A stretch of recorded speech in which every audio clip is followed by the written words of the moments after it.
Good morning, everyone, and welcome to the May 23rd special meeting of the Glendale City Council, being called to order at 9:03 a.m.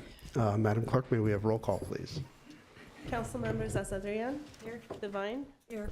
Kasakian. Here. Najarian. Here. Mayor Brotman. Here. And now may we have your report, please? The agenda for Tuesday, May 23rd, 2023 special public meeting of the City Council was posted on Wednesday, May 17th, 2023 on the bulletin board outside City Hall. Thank you. And moving right along, our first and only item. Yes, finance regarding study session number 4, quality of life, community services and parks, library, arts and culture, community development, and public works. Okay, and I'll turn it over to Mr. Galanian. Good morning, Mayor Brotman, members of City Council. Welcome to budget study session number 4. We're almost there at the home stretch. As was read into the record, we'll cover 4 departments this morning, and these 4 departments collectively perform an enormous amount of work and provide a significant number of high-quality services to our community. Just a quick recap of the 4 priority areas that Council has adopted, and staff have attempted to highlight and bring forward projects and programs in alignment with your 4 priority areas. Start off with community development. There is very small change, slight increase in the number of personnel, 0.29 to be exact. FTE was shifted from Community Service and Parks to Housing Assistance Fund to work on emergency housing vouchers for the homeless services. The department consists of 6 divisions. Planning division, that's responsible for long-range planning, including specific plans, community plans, design standards, urban design and visioning exercises, for example, Verdugo Wash, historic preservation, current planning and transportation planning that includes bicycle plan, transit-oriented development, etc. Building and Safety Division make sure that the application of building laws and regulations are applied to safeguard public health, safety, and welfare. And they also coordinate the one-stop center that we have for customers to navigate the entire building permitting process. Economic development focuses on 4 initiatives: brand identity, business culture, focusing on developing a business-friendly ecosystem, innovation, helping to grow the innovation and tech industry sector in the city, and lastly, entertainment and lifestyle, aiming to grow the arts, culture, and entertainment sectors. Housing, that manages federal Section 8 program, responsible for inspection of affordable housing, managing new housing programs such as monthly housing subsidy program, and development of new affordable housing projects. Neighborhood services, responsible for code compliance, graffiti removal, issuance of permits and licenses, and finally administration, and manages the department's budget and contracts, oversees the Alex Theater contract, unwinding of the successor agency, as well as all human resource transactions for the department. The budget, the total, there is a slight decrease. It contains 11 separate funds, starting with general fund. There is an increase in salaries and benefits of 1.6 million, which includes 2 positions that was added last year, namely Inspector 2 and Building Code Specialist 3. An increase of 1 position that internally was shifted from the successor agency to general fund, and also salaries and benefits. There's a 2 million set aside for economic development out of their assigned economic development fund balance for a future project. IT service charges, $332,000. Liability insurance, $356,000.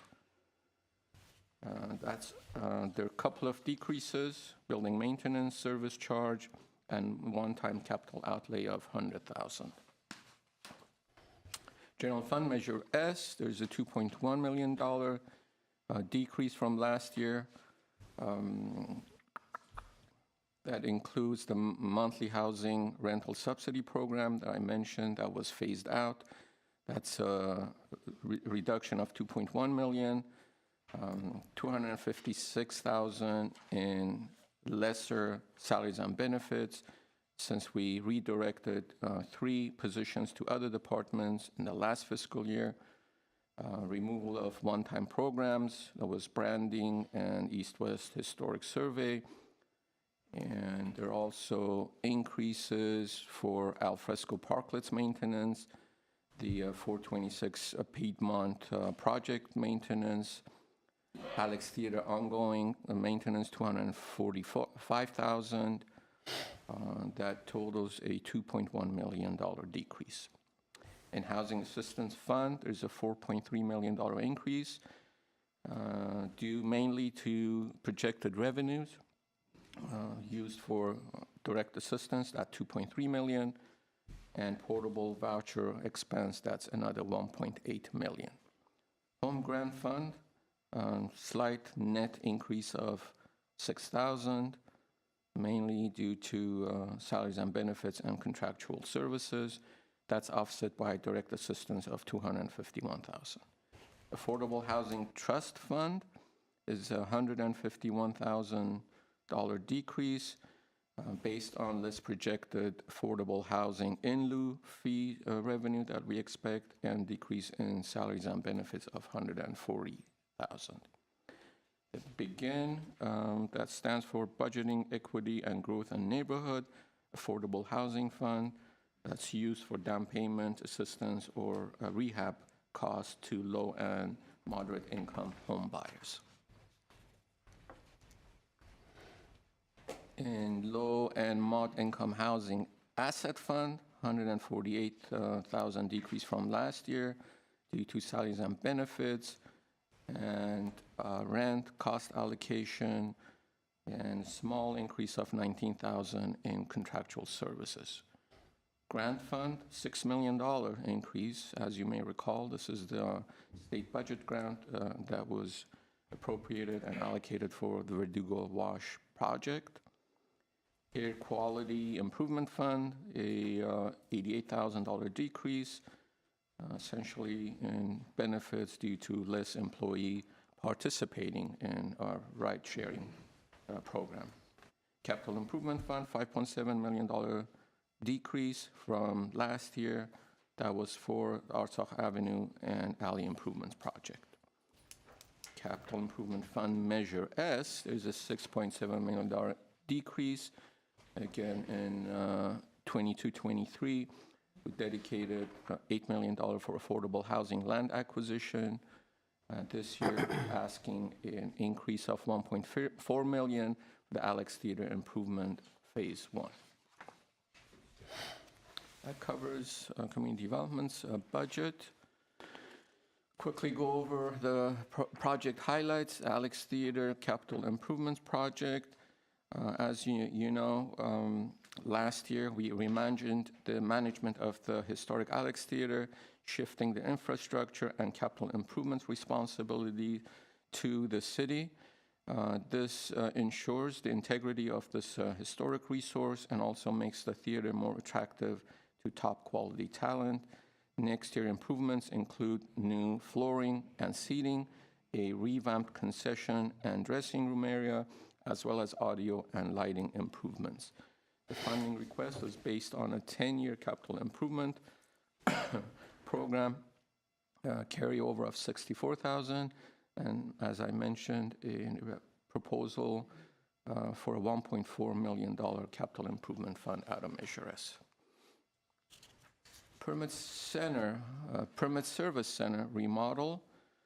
Since the move last year to land management system, Naturally, the interaction with customers in this permit service center has changed, and this provides an opportunity to modernize that space and accommodate interacting with the permit service center customers to make it more user-friendly, as well as replace cubicles and office space to install larger monitors and modern workspace needs. Code analysis, we have talked about this previously. In an effort to streamline the entitlement process and to reduce review times, plan is to hire a consultant to do a deep dive and recommend improvements. This includes evaluating boards and commissions, review of discretionary projects, reviewing existing land use codes to identify areas of improvements, eliminate conflicts and redundancies, and finally, this will improve overall customer service and how the city provides early guidance and information to the applicants. Verdugo Wash environmental review. We've received 2 very large state grants to continue the original visioning of the Verdugo Wash. This will include stakeholder outreach, environmental studies, urban design, and transportation studies.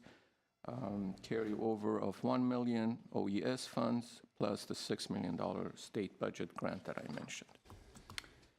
That brings us to the end of the presentation for community development. Mr. Calvert, Community Development Director, and staff are available to respond to your questions. Okay. Questions? Councilmember Kasakian, do you want to kick it off? Sure, I can ask. Sorry. I'm glad to see that there isn't necessarily increases in the overall community development budget, but I understand also how things are being shifted around. I appreciate the work being done in this regard.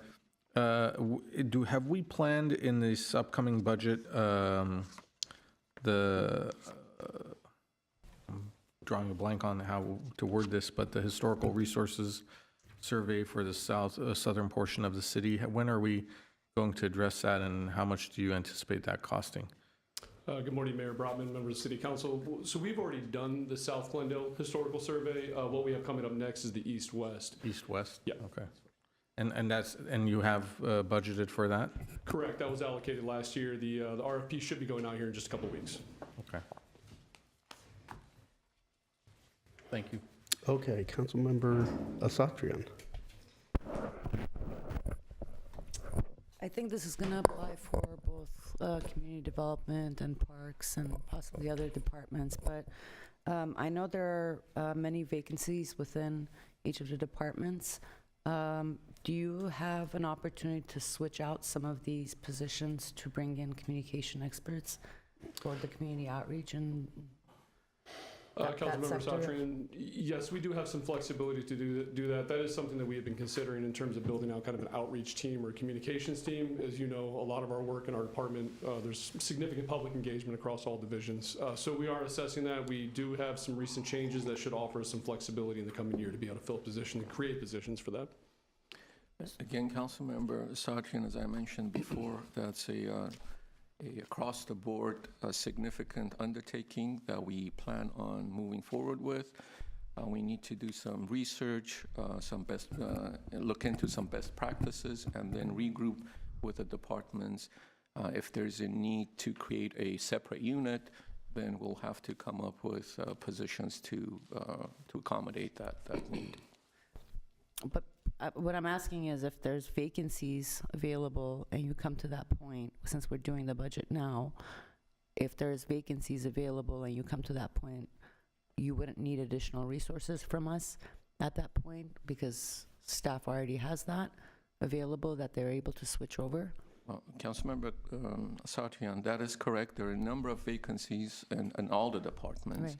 Right. I believe it's a little premature at this point to ask for or propose switching or transferring vacant positions from certain departments into this unit until such time that we have been able to come up with a plan and then will come to council and share that with council for your consideration. With that will come the number of positions that we need and the possibility of transferring vacant positions to this unit.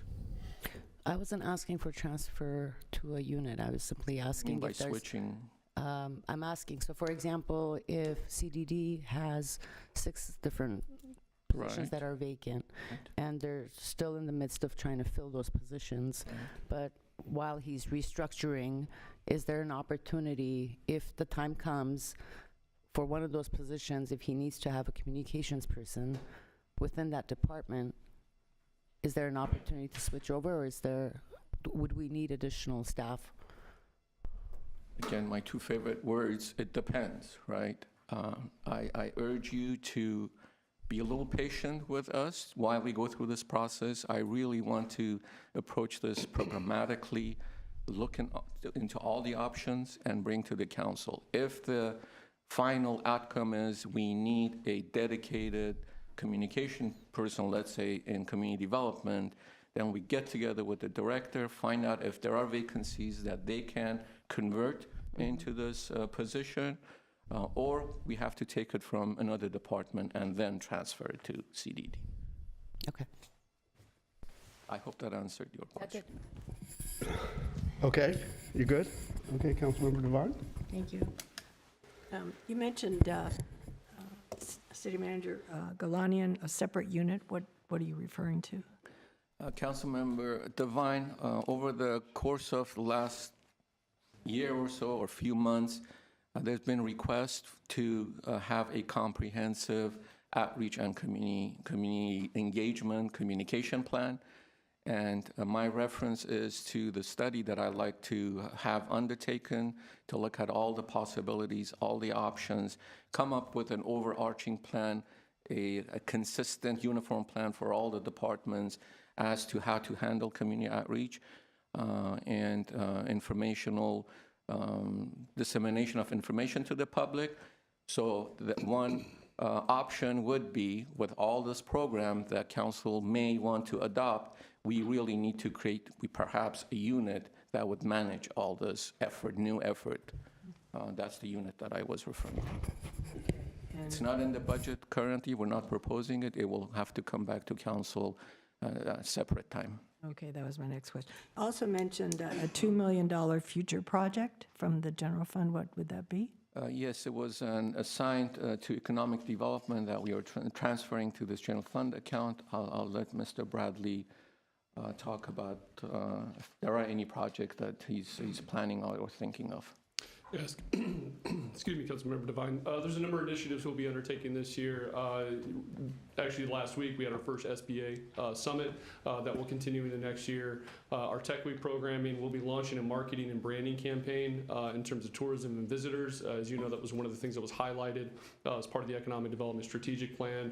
We'll also be moving forward with the branding identity of the city as part of that work. And then also working to kind of enhance the entertainment value. That was one of the top things that we had heard during our economic development strategic plan as we were developing that. So a number of different initiatives that we'll be moving forward with that advance elements of that plan.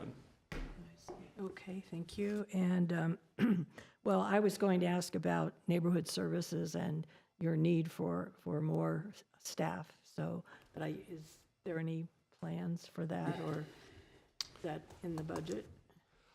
We're not proposing new staff there. As you know, we went through some transitions and changes. We are nearly fully staffed now. We do feel fairly confident that we can continue to work with that level of staff. Of course, I would never say no if council were to offer additional ones.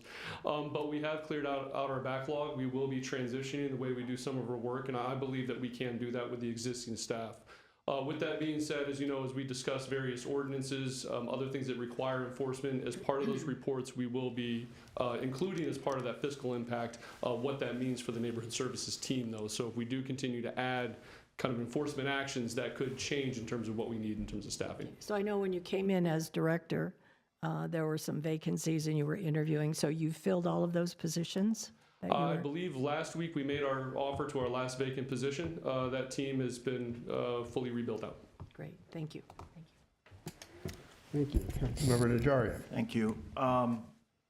I've been admonished by the city attorney not to get too deep into questioning on this particular issue, the Verdugo wash, for reasons I've stated before. But a few months ago, council member, or then Mayor Kasakian had requested a cost-benefit analysis. And I'm wondering where we are in that process.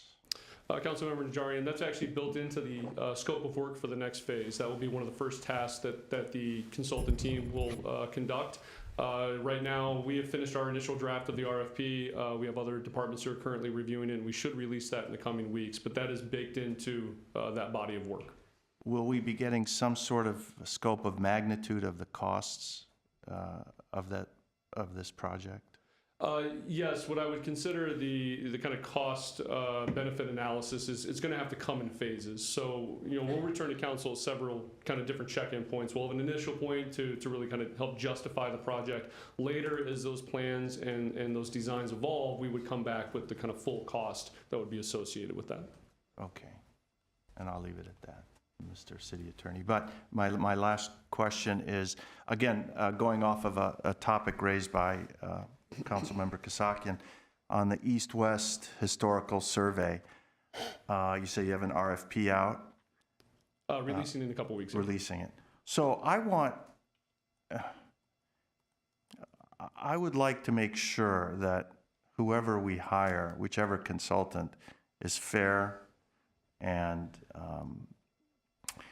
a historical property really is in the eye of the beholder many times, and oftentimes these issues bubble up to council.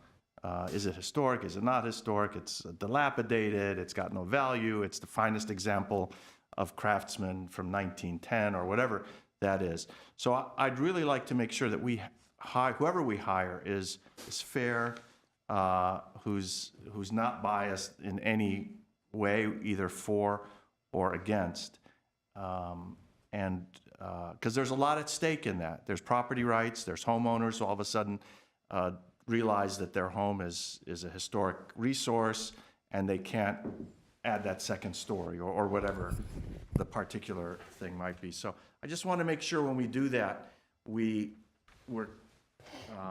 vigilant, that we really look, aside from their experience, we have someone whose track record of being, I don't want to say fair and balanced, that's a weird term that people are using, but just fair in the assessment of the properties and the determination of their value and resource significance. So that's just a comment I want to make.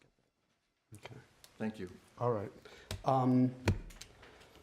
Let's see. So I have a few odds and ends here. So I was going to ask about code enforcement. Councilmember Devine already asked that. So I guess as we make decisions on these new ordinances, plastics, landscape equipment, whatever else we have out there, I guess we can take that into consideration, and maybe that can be also something we think about when we look at the vacant positions and whether we absolutely need all those positions or somehow some of them can be repurposed.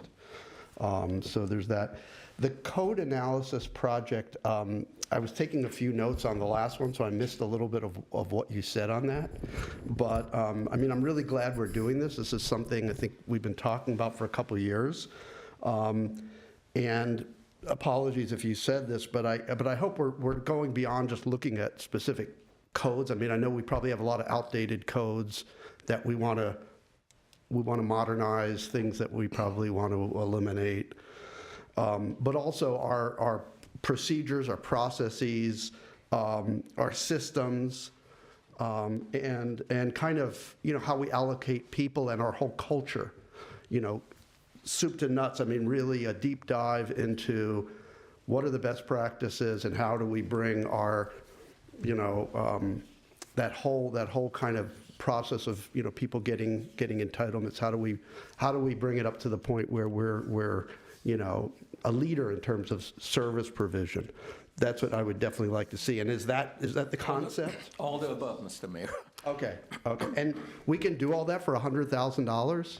Yes, Mayor Brotman, we've actually identified the consultant. We're currently finalizing the scope of work and the contract with them. But what you just described there essentially is the scope of work. It's not just looking at what we have on the books, but it's how we move things through the process, where we kind of offer guidance, how we work with our DRBs, our HPCs, all of that will be included in there. They'll be doing interviews with staff, with stakeholders, with applicants to identify, where are the pinch points at for both staff side and the applicants. But really everything you outlined there, that is the body of the work that we'll be conducting. Okay. I'll talk about this a little more tonight, but as you know, probably I was at a convening of mayors for this Bloomberg City Data Alliance, where we talked about how we use data, how we use evidence better in basically everything we do. And I was thinking about, as we go through this, it's a 6-month project. They come in, they coach us. I would think that our whole process of permitting and entitlement really lends itself to applying a higher level of data analysis, so that we can really fine-tune our understanding of how we're doing. So I just want to put that out there, because I think this is one of the projects that's important, it's very important to all of us. It impacts our community. It's a pain point for people. So maybe there's a way we can bring kind of a high level of data driven decision making and data reporting to this problem. I think it would be a great case for us to work on. So I just put that out there. And what I'd say to that really quickly is, just with the launch of EnerGov and that system, that's going to allow us and give us the tools to do that. As you know, we reported out just a couple of weeks ago some of the changes in our permitting timelines for building and safety. And even with that, using that data, we learned that we were having some issues with over-the-counter permits, for example. We may have reduced timelines, 8 out of 10 permits, but we had 2 others that may have been lagging now, because the way that system works, it doesn't lend itself to instant approval. So we're working on changes there, but using EnerGov and using those tools to be able to kind of mine that data and kind of adapt and modify ourselves. Okay. And, okay, so the next one on the Verdugo Wash. So what are the next steps in the timeline? If you can just kind of give a sense of when we're going to be in a position to go back out to the community with something that's more than just a visioning, but is an actual project proposal. Because a lot of people, as you know, we've talked about this, they're reacting to something as if it's a project. It's not. We don't even know what specifically it looks like. When can we start to talk specifics with people, both people that are living along the wash, that are directly affected, and the community as a whole? Mayor Brotman, members of the City Council, that's probably going to be a little bit of time before we get some more refined designs. As you know, with the visioning phase, that was really just to understand what was possible. Yeah. It doesn't mean that will fit within the budget. It doesn't mean it will fit in every single context. But community engagement, that's going to be an ongoing process. In fact, we're getting ready to reboot a number of our community meetings now to kind of re-engage and have further discussions. In terms of a refined design, refined ideas, I would say we're probably still another 18 months or so away from being able to bring something forth in kind of a first stage to get that feedback. As Councilmember Najarian acknowledged there, we have a cost-benefit analysis that we need to start as part of that. We also have a lot of public engagement that will have to go into that as we kind of refine and kind of shape and mold those designs. With that being said, there's obviously going to be a lot of opportunity for input and engagement aside from just looking at those next levels of design. In terms of overall engagement of that next phase, that could be expected probably sometime this fall or winter. Okay, because I think we have kind of a vacuum there that we need to fill. There are people that are kind of assuming worst case scenarios and getting other people scared about these worst case scenarios when we really don't have enough specifics to even know what we're talking about here. So we need to fill that silence. Otherwise, people kind of assume the absolute worst. Which we're actively doing that right now. We're actually coordinating about 2 to 3 neighborhood meetings in the next 30 to 45 days. As you acknowledge, there's been a bit of a void in there, and that's really kind of sat because of the development of the RFP plus identifying funding, but we're going to start re-engaging this summer. Okay. And just my last thing is, you mentioned this ride-sharing program as down. Can you talk about what this program is and why people aren't using it? We had offered benefits for those that had ride sharing. There were some in there as well for electric vehicles. Really what we saw was a change in travel and pattern and behavior following the pandemic. As you know, we have hybrid work from home systems, so some people aren't on the same schedules. Some people don't want to ride share anymore after the pandemic. So that's really where we're seeing kind of a downtick, if you will, in terms of people participating. What I will say is that there's funding that we do acquire from that program and transportation demand management. We're looking at starting up some other programs for city staff that will encourage alternative modes of transportation to hopefully bring those numbers back up.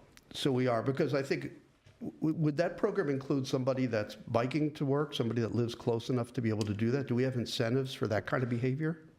We do. In fact, those that bike or walk typically had to log their time, log their hours for it. In fact, when I first started working here, I actually participated in that and did that as well. So we do reward that. And again, I think it's about us trying to increase those options and opportunities and get people kind of back in the pattern of using alternative modes. Okay, so we have a plan to relook at that and try to spruce up those programs and the participation? We're Is that what you're considering saying? some other alternatives that may encourage alternative modes right Okay. now. It's something I'm interested in, obviously. Okay. All right. If there are no other thoughts, questions, comments, all right, let's move on to the next department. Thank you very much. Thank you. Excellent, thank you. Next is up, Community Service and Parks, with the motto of Parks Make Life Better, as you know. That department, as far as personnel is concerned, there is a slight increase in hourly FTEs of 6,500 hours. And as I noted before, a 0.29 FTE position that was shifted from Community Service and Parks to Community Development to work on the Housing Assistance Fund. The department consists of 5 divisions. Park Services, that's responsible for landscape maintenance of 47 parks, recreation facilities. They also manage the contract landscape areas, including fire stations, GWP pump houses, libraries, and the medians. Park Planning, that's responsible for planning and design of new parks, as well as renovation of existing parks. Recreation and Community Services provide like I mentioned, a large number of recreational opportunities, enrichment programs, and human services. I will just highlight a handful. Includes operation of recreational and special use facilities at 4 community centers, civic auditorium, 19 sport fields, the community pool, the recreation programming, responsible for special events, day camps, youth programs, senior activities, community services programming, variety of social service programs, including meal program for seniors, case management and counseling, etc. Administration, responsible for fiscal and personnel management, payroll, coordination of capital projects, clerical support to 3 departments, commissions, and committees. Human services that include 2 subsections, CDBG program and the continuum of care that you will see a presentation this afternoon on that. Finally, workforce development and GYA that they perform grant administration or employment and training programs, youth workforce programming, local, state, and federal workforce development fundings. They serve the residents from Glendale, Burbank, La Cañada, Flintridge, and surrounding communities, as well as providing assistance to local businesses. That department's budget includes 13 funds. I'll try to go through them as fast as I can. General fund, there's a $1.5 million increase, mainly due to salaries and benefits of $1.1 million. Internally, we shifted 1 position last year from CDBG to Community Services Specialist, from my apologies, it was a community services specialist that now was converted to irrigation tech position. Also, we shifted one position from general fund CIP to the park planner that will be reflected in 23-24 budget. Contractual services, $84,000, primarily for custodial services. IT charges, $216,000. Liability insurance, $269,000. And a couple of increased civic security guards and skate park contract classes. A couple of decreases in fleet equipment rental charge and building maintenance charge. In general fund measure S, there's a $573,000 increase. 2 new programs, e-clean restroom sanitization, as well as mobile shower program that will be highlighted as one of the projects.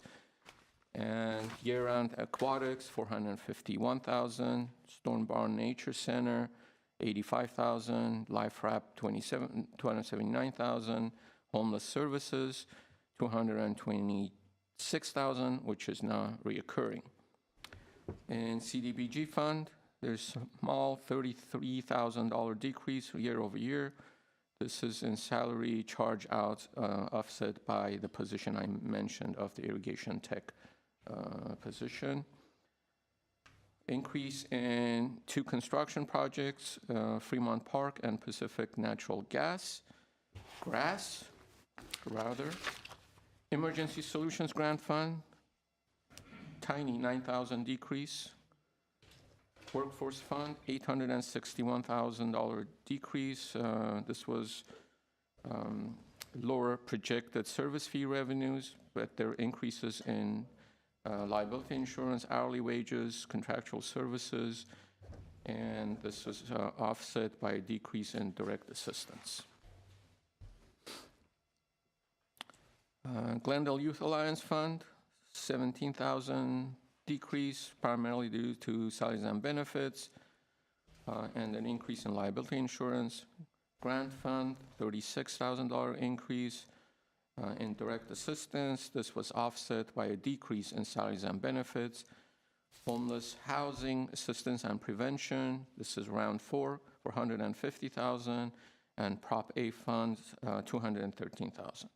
Measure S, Measure H fund, my apologies, is stagnant at $308,000.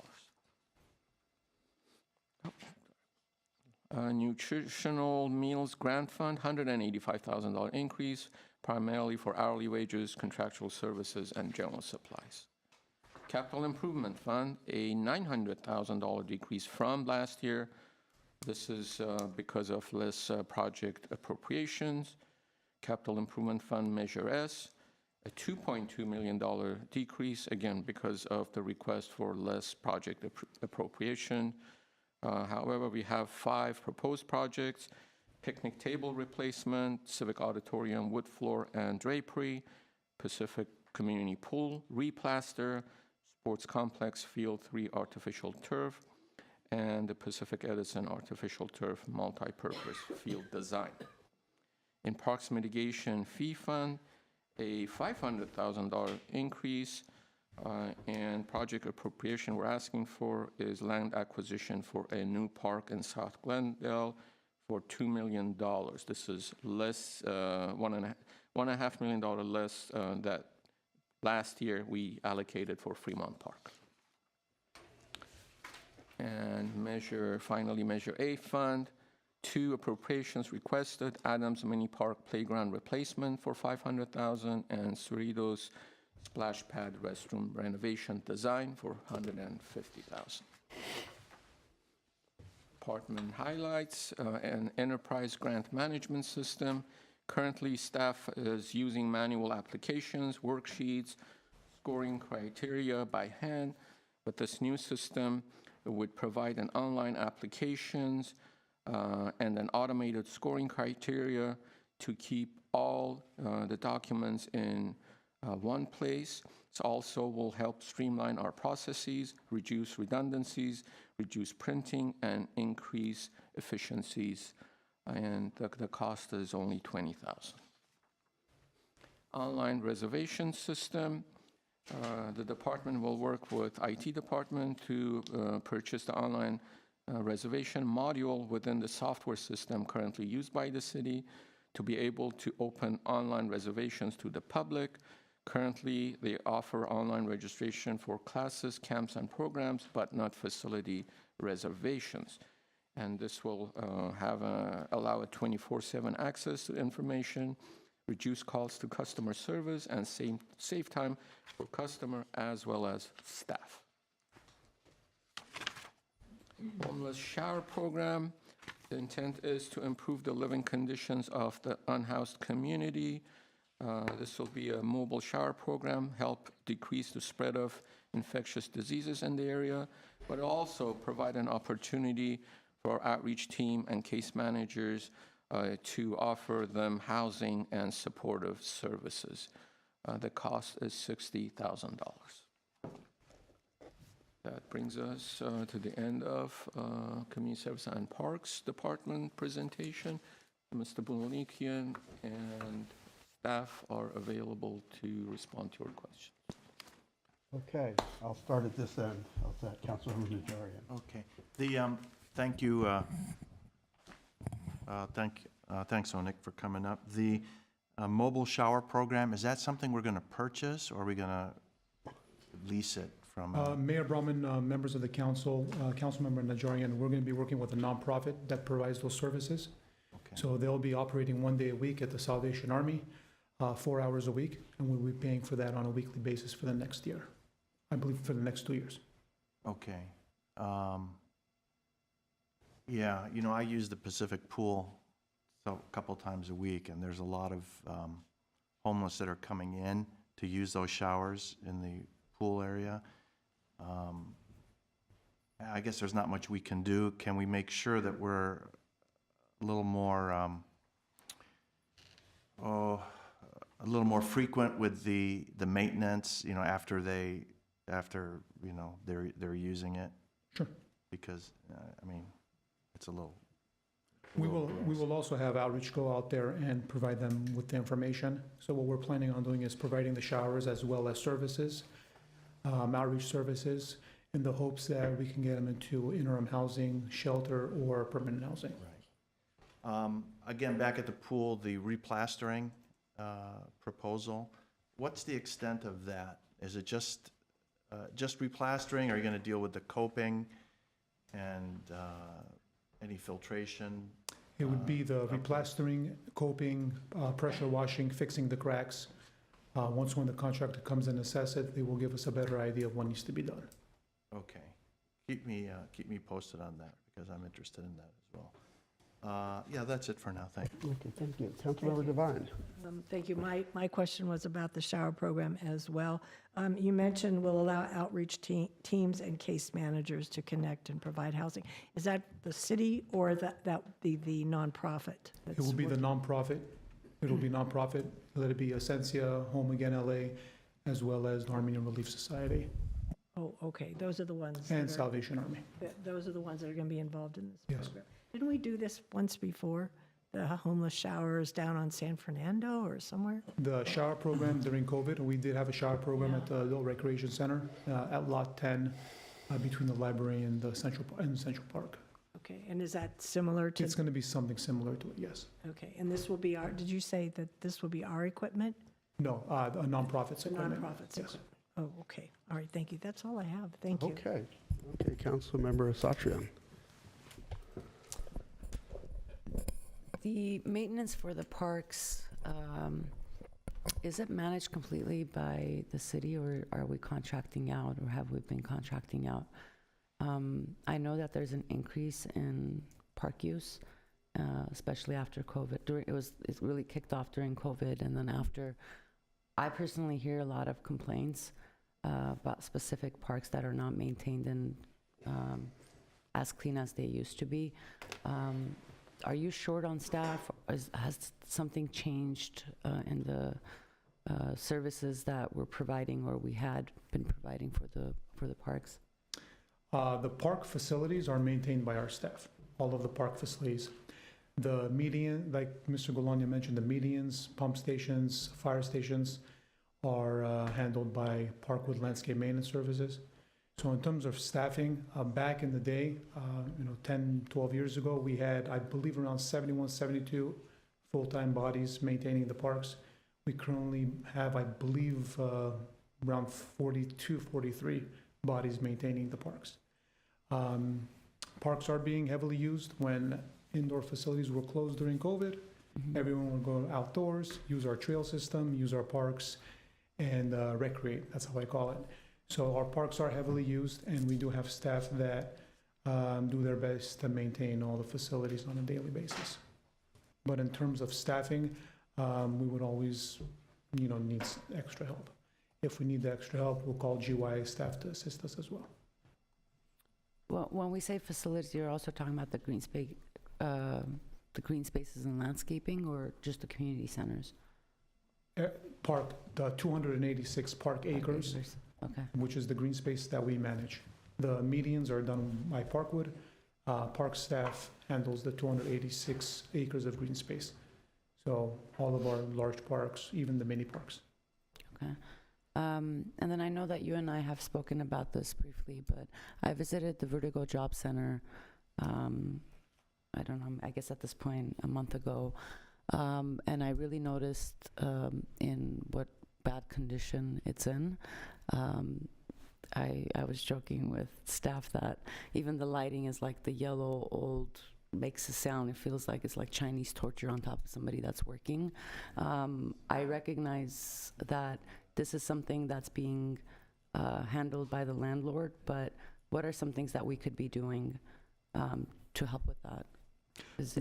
It looked like it, Yeah. last time it was updated, it was like, I don't know, like 50 years ago. That noise has been fixed, but we will work with the landlord to see if we can upgrade the electrical and the lighting in the offices. That'll be something that we would need to pay for out of workforce development funds. We will use the procurement process that the city has in place and have the landlord and our contractor work on updating the facility. So we would be in charge of We would. fixing it, or the landlord we would has the probably- responsibility? We would probably be in charge of fixing all the TIs. Okay. Councilmember Kisaki. Yes, thank you. I think that the parks have done a tremendous job, especially throughout COVID. I think it was a very well-needed escape and reprieve for many of our residents, and I continue to see them being widely used. I already asked some of the questions offline regarding some of the upgrades to the facilities, the one at Glorieta Park, et cetera. And I know that you'll be coming back later this evening with some more suggestions, but something that I hadn't covered and I'd like to ask now is, we have a lot of available space over by the sports complex that you've in the past contemplated and suggested they could be used for additional recreational uses. Is that something that you're looking to bring back? Is there hesitancy because of the budget that we're looking at now? What are the plans for the sports complex site, or what do you envision, if you could speak to that briefly? Number one would be the budget funding. We are looking at different funding sources to see if we can upgrade and renovate the facility or build out the facility. I did come to council back in 2019 with a proposal for an aquatic center, some additional artificial turf, my apologies, artificial turf soccer field, as well as baseball fields and tennis courts. That was around 30 million before COVID.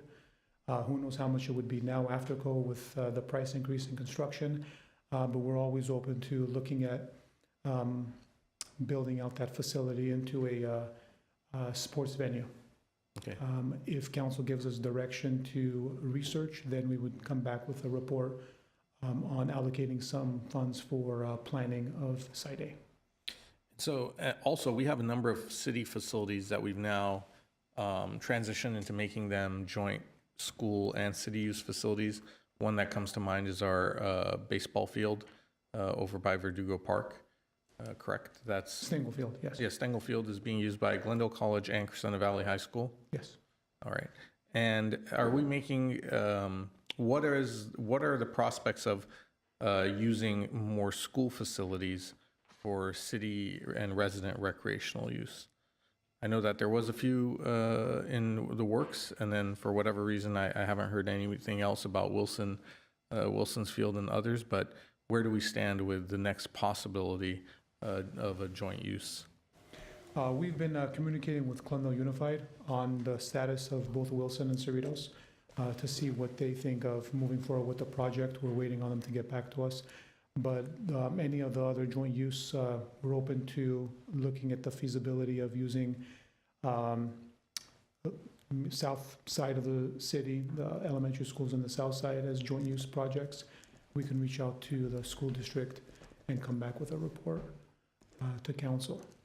Our One Glendale program has been very successful. We operate 8 of the elementary schools in South Glendale. Over the weekend, I received a couple emails asking to expand the program to Keppel and Balboa. That's a possibility of looking at that as well. But in terms of using GUSD sites as playgrounds, we would need to work with the folks who are at GUSD. So I've spoken about this in the past. I've spoken about it since getting on council. I feel as though, I've run my mouth enough about this, but I want to make sure that we start seeing some progress on opening up some of the school facility sites for recreational use. The model exists. Burbank does it. I've taken the city manager and others to go visit the sites where the school playground is open after school hours to the neighborhood for them to use it as a recreational park. As well as, there's places like the Burroughs, it's Burbank High School that's on Glen Oaks, is it not? Yeah. Burbank High School, their field is open for a neighbor recreational use. And when I asked how that was possible, the response I received was, well, the city paid for half of its construction or part of its construction. So I'd like us to explore more of those joint cooperative agreements. If we know that things are coming up for renovation, and if there's something that we can chip in that allows us to get a foot in the door to use them, even if it's for swimming pools, I would recommend that we do that. Yeah, Councilmember Kasakian, valid point, and you are correct. We have had conversations with the superintendent and the board president. You have initiated, and we'll just have to reconnect with GUSD administration to make sure that we move forward in that direction. And if the hang-up or the hesitation is for funding, then we'll come to council and request your consideration. All right, I'll keep hammering away on it, Mayor, and my colleagues, because I think there's nothing worse than having a playground behind a chain link fence and kids that need some outlet for recreation and denying them that opportunity. And by the way, I learned how to swim at Glendale High School's pool through a program that was run, I believe, either through the city or through the Glendale YMCA at the time. And it wasn't either the YMCA's facility or the city's facility, but it was open for neighbors to learn how to swim. Thank you. Councilmember DeJarno. Yeah, good point. I thought we had arrangements on Cerritos Park. I remember years ago, we had built our park facility with the equipment and the shades, and the students were able to use that during their recess, and in return, we were permitted to use the northern fields of Cerritos. So did they not keep with that deal, or what? Mayor Brauman, Councilmember Najarian, that MOU was never developed after the park was built. But in terms of the Cerritos multi-purpose field project that we're working on, we do have a draft EIR completed. We're waiting on Glendale Unified to get back to us regarding if they want us to proceed with the project or not. Yeah, let's push for that. I mean, that's a great idea from the councilman who used to scale fences in his youth and trespass on GUSD parks. Correct? Two of you? Oh, wow. It's rampant. But It's rampant. obviously, All they're going to kids want do it. some financial contribution, but I think the bang for our buck in perhaps paying for some of the maintenance, or if there's an additional insurance rider or whatever that might be, I think would be well worth it. And it's their students, our children that would be using it most of the time anyway. So I would support that, that push by my colleagues to open those parks up. Like Pacific Park. I mean, Pacific Park is a great example where we gave them a lot of land. I mean, let's not dig too deeply into that deal, but they got a lot of our land that we gave to them. And that's fine, but we should continue with that model as best as we can. Thank you, Mr. Thank you. And I would, echo support. We probably are all on the same page. Not liking to see, these resources lay idle when they can be put to good use. So I just have a few things. Some of the things you mentioned, the enterprise grant management system, is that going to be for community services and parks only, or is that for citywide? Because we have the same issue with grant management across all our departments. For now, it'll be implemented with community services and parks. And if there are any other departments that are interested in the program, then we'll work with ISD and Finance to expand the program to other departments. Yeah, if I could just add to that, Mayor Brown, and members of the council's ONIX department would be kind of our first phase, the test department, but you're absolutely right. We have quite a few grants citywide, so we'd really be looking at something that could be leveraged by other departments for grant management, as we do have quite a few in various departments. Okay, so the idea is consciously to use this as a first effort, because, we've got Public Works, we've got GWP, we've got Library, Arts, and Culture, probably, every department, right? Every department is going after grants, and, sometimes things are falling through the cracks. Absolutely. We have quite a few. Okay. Back to the shower program, we had a problem, right, when we did this during COVID. Was the problem the funding source? And there was some issue with reporting on who was using them. Just could you run through that and why this is going to work this time? Sure, Mayor Brahman, members of the council. The problem was it wasn't funding, but it was a funding requirement to report out on the number of individuals using the showers and homeless verification. And the organization at the time wasn't providing those numbers, so we stopped the shower program. But the shower program, or the nonprofit that's going to be operating the next program, is a different company. So what do they have to do? Do they have to collect information from each person that's using the Just shower? verify homelessness, but for the next round, since it's going to be Measure S funded, we're not going to ask for any homeless verification. Okay, so anybody can use it, Anyone can use it. homeless or not, and we're not going to ask, and we're not, okay. And that was the problem we That was the had, right? Okay. That was federal Okay. funding, and this is local funding. Right. Okay. You mentioned $2 million set aside for new park acquisition, right? Now, over the years, through Measure S, we've set aside some amounts of money, maybe it's 2-3 million. What would be, it's 2 million? Yeah, Measure S is 2 million, and we're asking for another 2 million in DIF. So we'll have Okay. a total of 4 million. So we would have a total of 4 million. Of course, we would then look for other sources of funding, grants and things like that, Yes. okay? But we have 4, but 4 million is not going to go very far, right? Yeah, No. we know that. Just, Go ahead. Yeah, on this? Yeah, just. Yeah, okay, specifically on please. this. The current budget that you're proposing, how much in reserve are we talking about here with the budget that's being proposed during these sessions?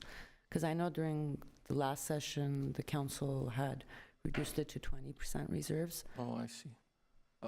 Do you know the reserve balance at the end of the 23-24 with the proposed budget? Do you remember? For the general fund reserve, I don't have that number at my fingertips, but I can, if I just get a minute to look it up, get Yeah, that I number. believe around 37%, if I recall. 37, okay.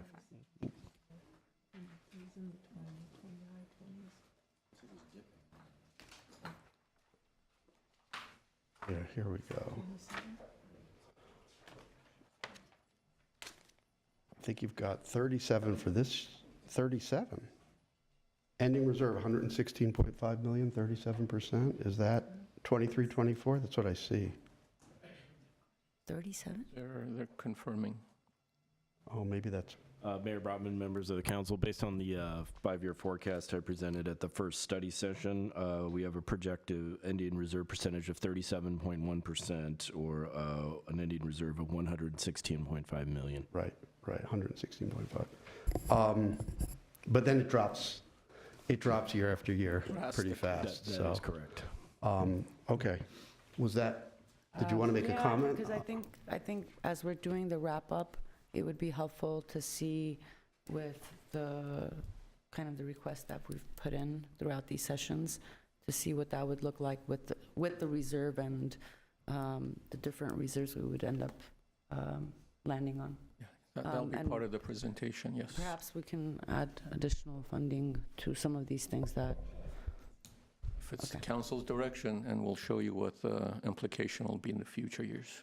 Okay, I know there's something that last year Councilmember Devine brought up, and we all talked about, do we need such a high reserve? I think the issue now is, what do we do in the out years? Like, do we want to spend it now, and then we're in a deeper hole in 2, 3, 4 years? So, yeah, worth talking about, for sure.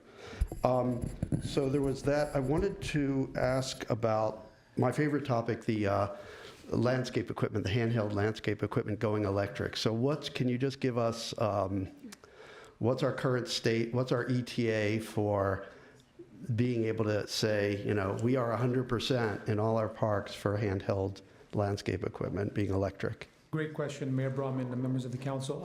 Our ETA is hopefully within the next 2 to 3 months.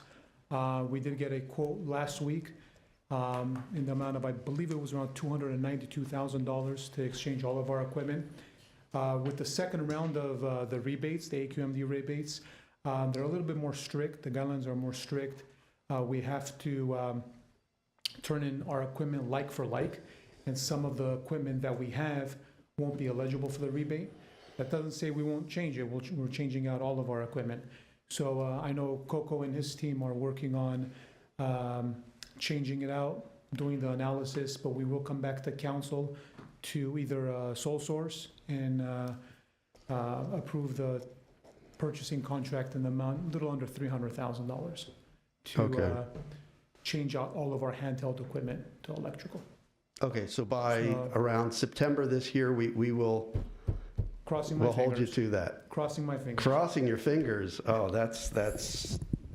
there's too much of an out there. Okay, It's very close. okay. And then, where are we on the dog park question? I know we wanted to relook at a couple sites, especially, I guess, Garfield. What's our ETA on that? The consultant's contract was approved this week. We're going to be meeting with them in the next couple of weeks to start the planning process and schedule the first community meeting. Community meeting Community around, meeting.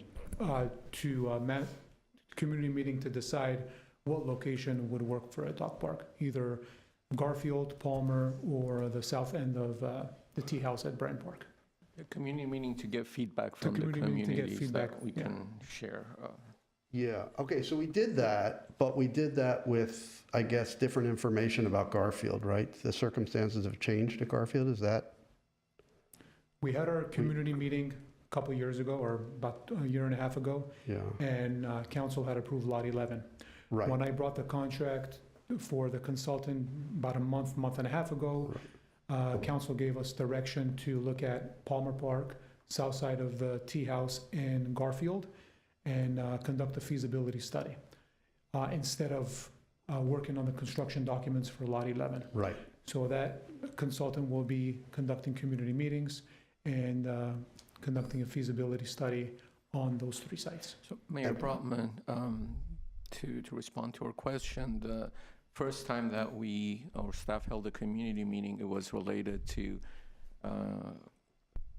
Pelanconi? Pelanconi, thank you, Pelanconi and Lot 11. Right. It didn't include Garfield.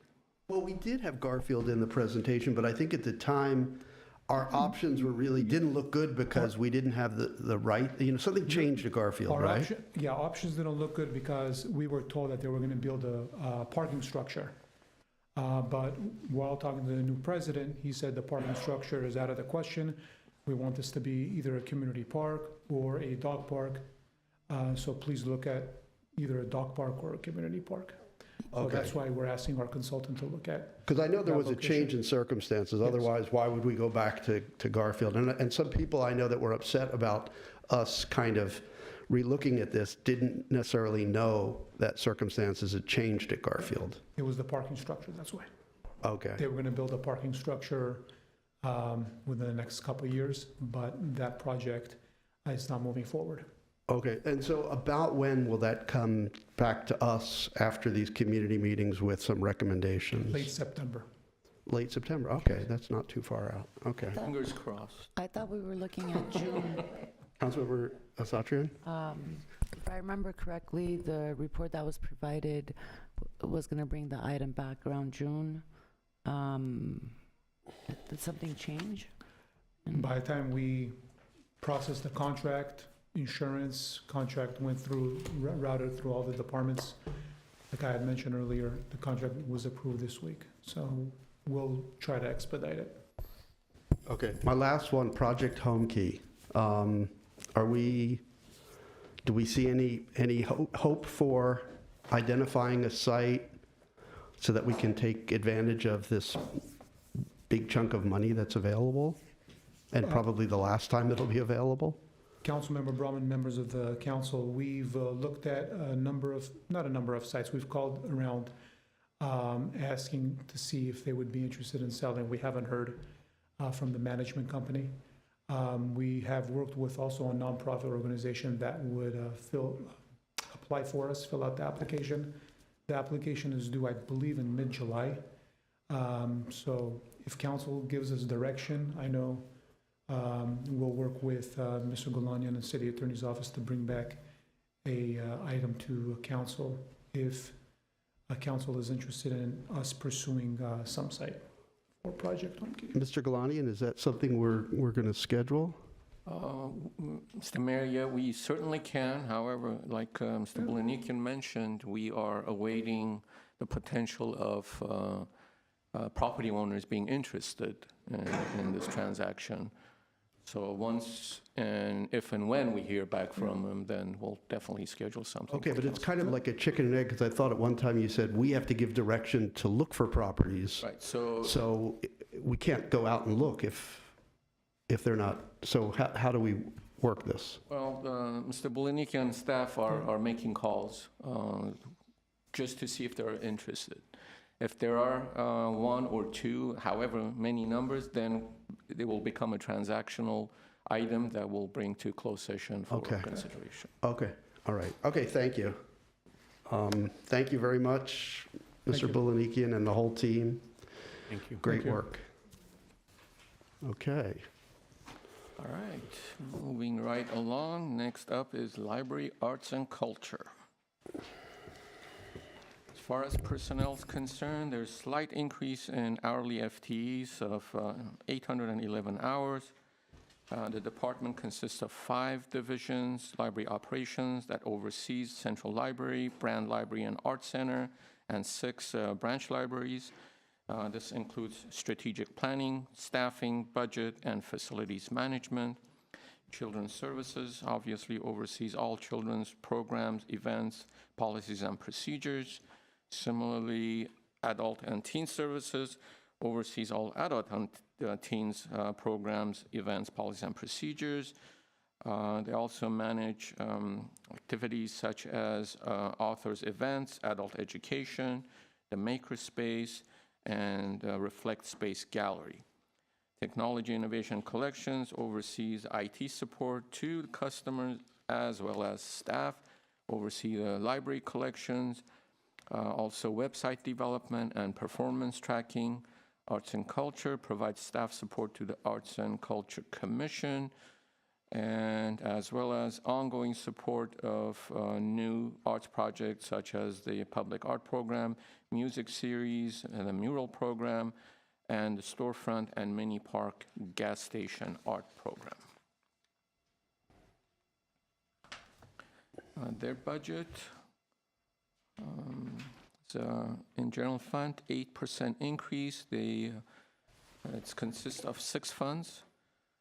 In general fund, $951,000, mainly due to salaries and benefits of $566,000.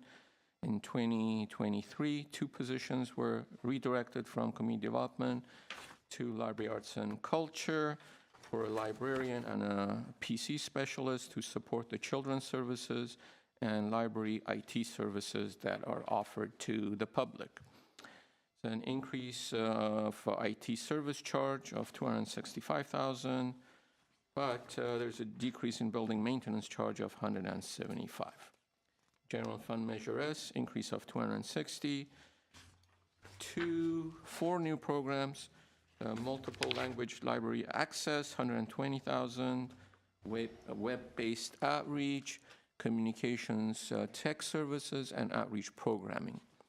Lastly, the Urban Art Fund, an increase of $540,000 due to increase in contractual services, primarily for the Citywide Arts Public Artworks contract and the PR consulting firm contract that was presented to council a couple of weeks ago.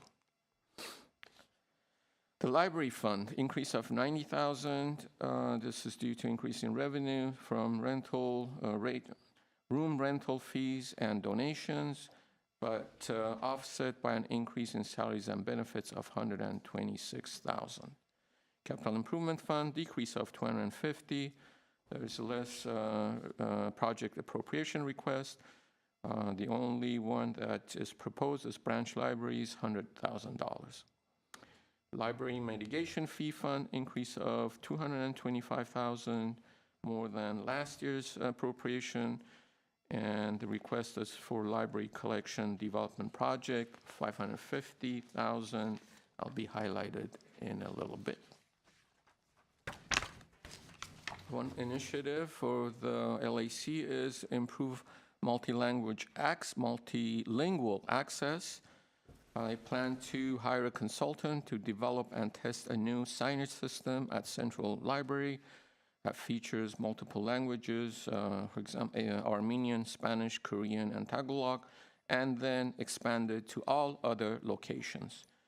Also plan to consolidate websites to ensure information can be easily accessed in multiple languages. Improving collections. This will provide circulation and library use, providing better collections to meet the needs of our diverse multilingual community. Department's also evaluating how to expand non-traditional collections such as circulating tools, perhaps sewing machines, museum passes, etc. The total request is $550,000, which is an increase of $250,000 from last year. Marketing the city as an arts destination, in collaboration with JPL on a major citywide installation as part of Getty Pacific Standard Time grant initiative, and working on installing a prominent mural within the city, expanding on recent LA Art Show, collaborating with LA Art Show, and which obviously the values is with the goal of making Glendale an arts destination, which in turn will drive visitors and spending to Glendale. The funds will come out of Urban Art Fund, tune of $2.2 million. That concludes the presentation on library, arts, and culture. Dr. Schaefer is out of town at a conference, but Nicole Piscini, the assistant director, is available to respond to her question, as well as their staff. Okay, thank you. Let's see, who wants to go first? Should I start at this end? Councilmember Kasakian. Sure. Thank you. I've asked this previously, and I'd like to ask it again as a follow-up as to which of our library branches is the least used versus our more popular branches. Mayor Brotman, members of council, Councilmember Kasakian. I would say that the least used location is Chevy Chase Library because it has the fewest hours. It's open to the public 2 days a week for limited hours. However, this year we were able to extend open hours using the Open Plus system through a state grant. That system allows patrons to register for a special card that gives them access to the building for extended hours throughout the week. We are just kind of finishing the pilot phase of that, and we'll be expanding the marketing for that project to bring in more users. I think we've got about 70 people signed up right now to use it, and so it's slowly growing. I'd say that obviously Central Library is our highest use facility, followed by Brand and Montrose.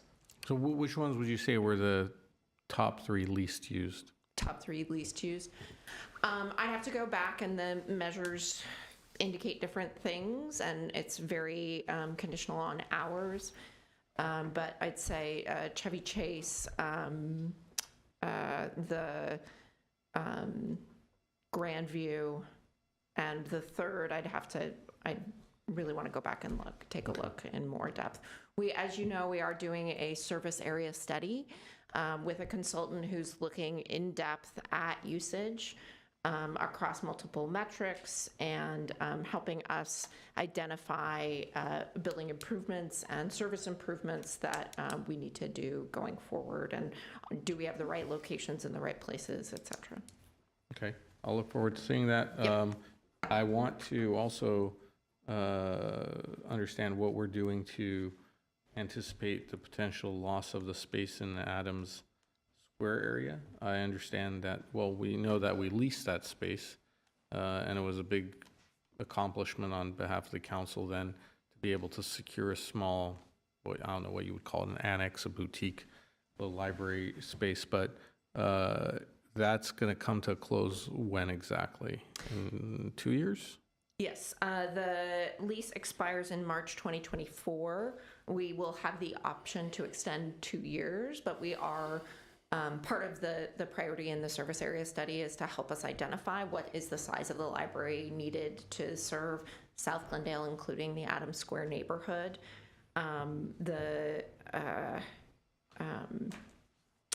So that's something that we're looking into right now. So there is, in residence, I hold a coffee every Tuesday from 9 to 10 a.m. there, and there's at the mini park, caffeine coffee or at the mini park. And across the street from there, there's that DaVita site. I know that you've been told about it. I reached out to you about it. What is the likelihood of us acquiring either that space or another space in the area where we can secure it early enough? I understand that we're waiting for this study to be done. Obviously, I can tell you residents in that part of the city don't have a lot of city facilities or even community rooms, but is there any likelihood, or are you working with any of the departments to see if there's opportunity to get a foot in the door in that space and maybe use some of the other parts of it for other uses? We have been looking into that. We've looked at the space. It is still available. We're in communication with the realtor. It'll be the current space is around 2,200 square feet that we have. That space is 7,600 square feet. The annual rent is much higher, though. We're currently spending around $68,000. The rent on the DaVita property is around $364,000 a year. That's for the whole The whole facility. facility. So it's a much larger facility, much better facility, great parking. We've been checking in with other departments about space needs, so it's an ongoing conversation there that we're continuing to look at. Okay, well, if there's any way to possibly combine uses of other departments, we know that we have city uses at different locations. We don't own the Verdugo Job Center. I know this would probably be too small for that, but let's try to be creative as to what are the things that we need in what parts of the city. Additionally, we have a lot of vacant still ground floor retail space in South Glendale. The new construction that occurred right where the car wash was, I believe, on Los Feliz, or Los Feliz, and others are still vacant after God knows how many years. And I'd much rather have a small library there than a seasonal Halloween costume shop. And then, well, I have a lot of questions about libraries, but I'll stop there and give my colleagues an opportunity to jump in. Thanks. Appreciate that. Councilmember Satrian? I'm okay for now. You're okay. Okay, Councilmember Devine. I'm interested in the work to place a large prominent mural within the city. Are you looking for areas or buildings, or what's the progress that you've made so far? Yes, Councilmember Devine. So we have been working with a building owner at 933 South Brand. We have also been working with the muralist or the artist Shepard Fairey, who you'd be familiar with from he created the Hope poster for the Obama campaign, as well as a number of other high-profile pieces of art and murals. We've brought the proposed concept to both Arts and Culture Commission and the Historic Preservation Commission just last week. So it's still early stages, but this is something that that we're working towards, and we will bring it back to council. And I want to thank Councilmember Kasakian for his support in connecting us with Shepard Fairey's team.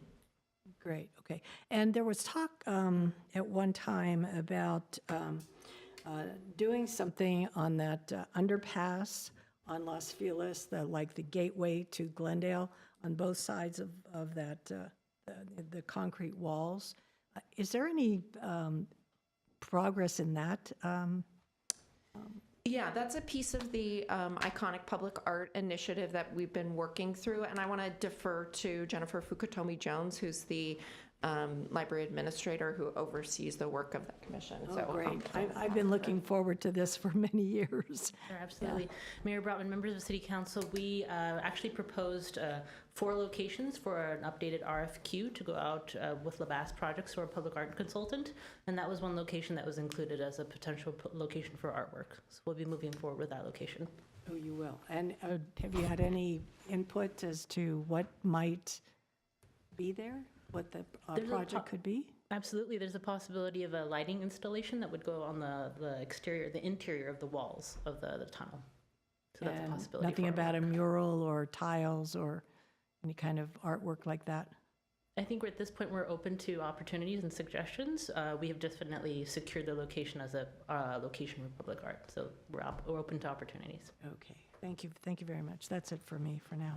Councilmember Najarian. Question on we call it the Reflect Space. What's the budget on that particular room? I would have to pull it. The majority of the budget goes to staffing, and then we also receive support from the Library Arts and Culture Trust for most of the ancillary supplies, et cetera. Okay, so did we do an RFP, or is it all internal?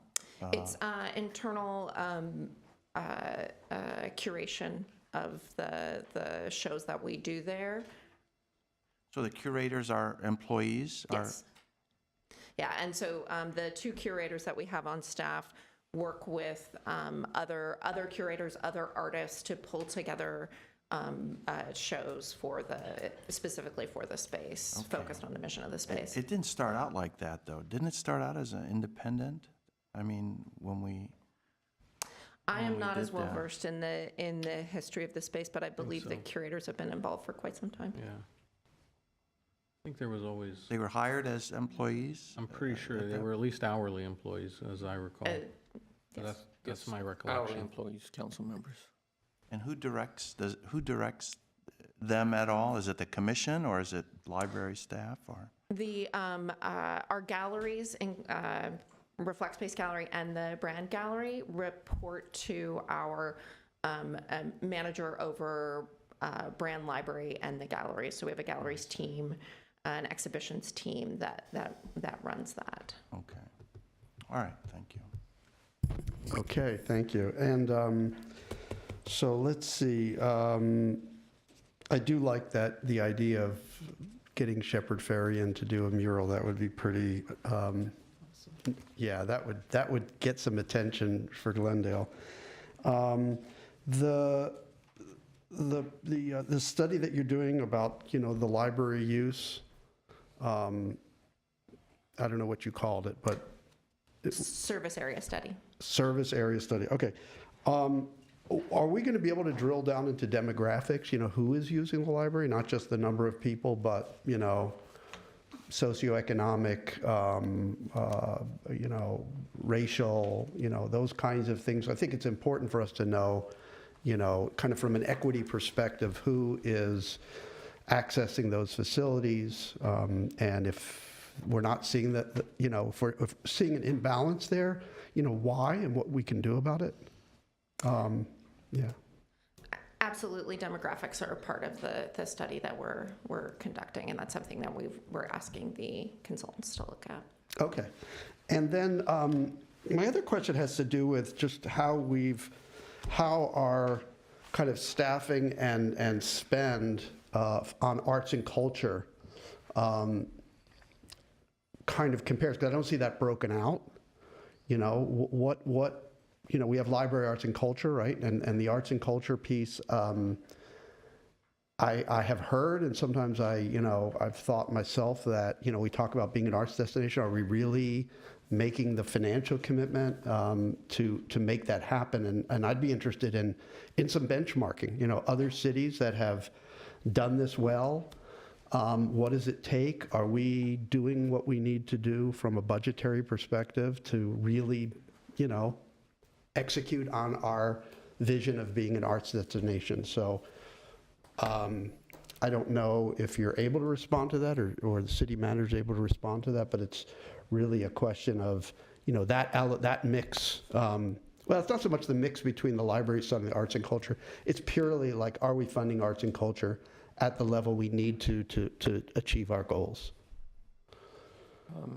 Mr. Mayor, Mayor City Council, as you see on the slide 25, the funding for that function comes out of the Urban Art Fund. There's a 32.5% increase year over year. So I'll defer to Ms. Pacini as to the ratio of staffing and how much that represents in comparison to the overall budget of the department. We have one full-time staff member completely dedicated to the function of the Arts and Culture Commission. That specific work. So that's Jennifer. So obviously it's very, right, there's a big disparity there. I think what Dr. Schaefer and I have talked about as a kind of a way forward to invest more is to look at the Urban Art Fund ordinance and see if there's an opportunity to use some of that funding for staffing to support doing more in this area. We have limited capacity, so I think that's the one piece that we've discussed that could be a different way forward.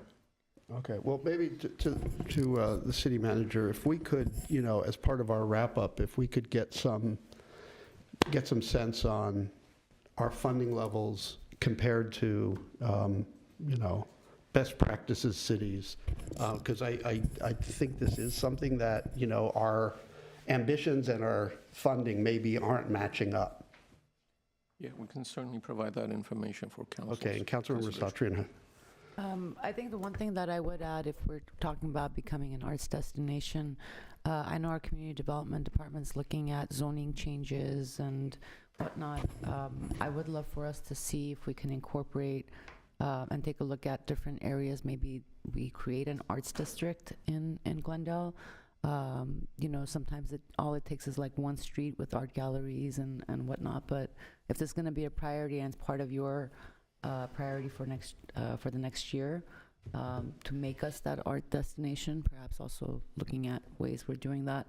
I think when I look at, for example, downtown, one of the comments I've kind of made is our current zoning kind of breaks up things. where you have restaurants and then bars, and then you have like 4 nail salons that possibly don't belong there because it breaks up the nightlife of that neighborhood. They close down early and go. So maybe even as we're looking at the improvement projects for the Artsakh Street or the industrial zone by the train station. So. Okay, thank you. Okay. I have just a couple more things. Councilmember Kasakian. And part of it is just congratulating the staff of the library on the successful book fair that you did. I think that one thing that came very clearly across to anyone that attended it, that there is a wide cross-section. To your point, Mayor, I don't know if that's a measurable outcome necessarily, but just anecdotally, there was people from all walks of life, from all parts of the city there, which I think speaks to who the libraries serve and what kind of people benefit from good libraries in the city. Also, credit and kudos to the city manager staff, to Library Arts and Culture, as well as the city attorney staff on making their way through a very long and arduous process to reform the mural code, because I've seen since we've done that, a number of murals, some sanctioned, some not, but all wonderful, pop up around the city. On Glen Oaks, there's one speaking to the efforts for freedom and liberty in Iran. Just the other day, I came across a Kobe Bryant mural, which I hadn't seen in Glendale before. And I don't know if these have just gone through the process necessarily, but I think that they demonstrate what kind of creativity there is out there. To the mayor's question about statistics and finding out, do we have someone, or are we able to, speaking of these Bloomberg, using statistics to find out what we're doing? How many new, I know during COVID, there was a spike in new users. There was more people getting library cards because the libraries are one of the places that they could find, entertainment, books, whatever, music. But how many new users we have? How many are repeat users?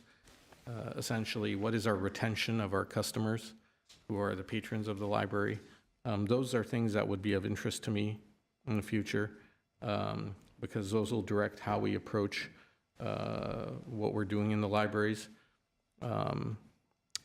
And also, I want to find out more about the Grandview site, because I know that Jefferson Elementary School across the street had its own library.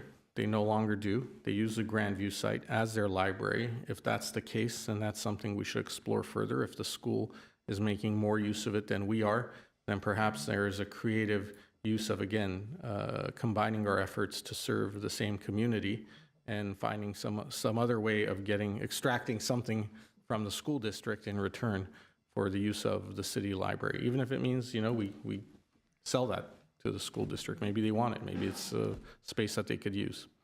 So that's all for now. Thank you. Okay, thank you. Thank you. Okay, Mr. Galanian. Excellent. And finally, last but certainly not least, the last department is Public Works. As far as personnel are concerned, the reduction of almost 6 hourly FTEs.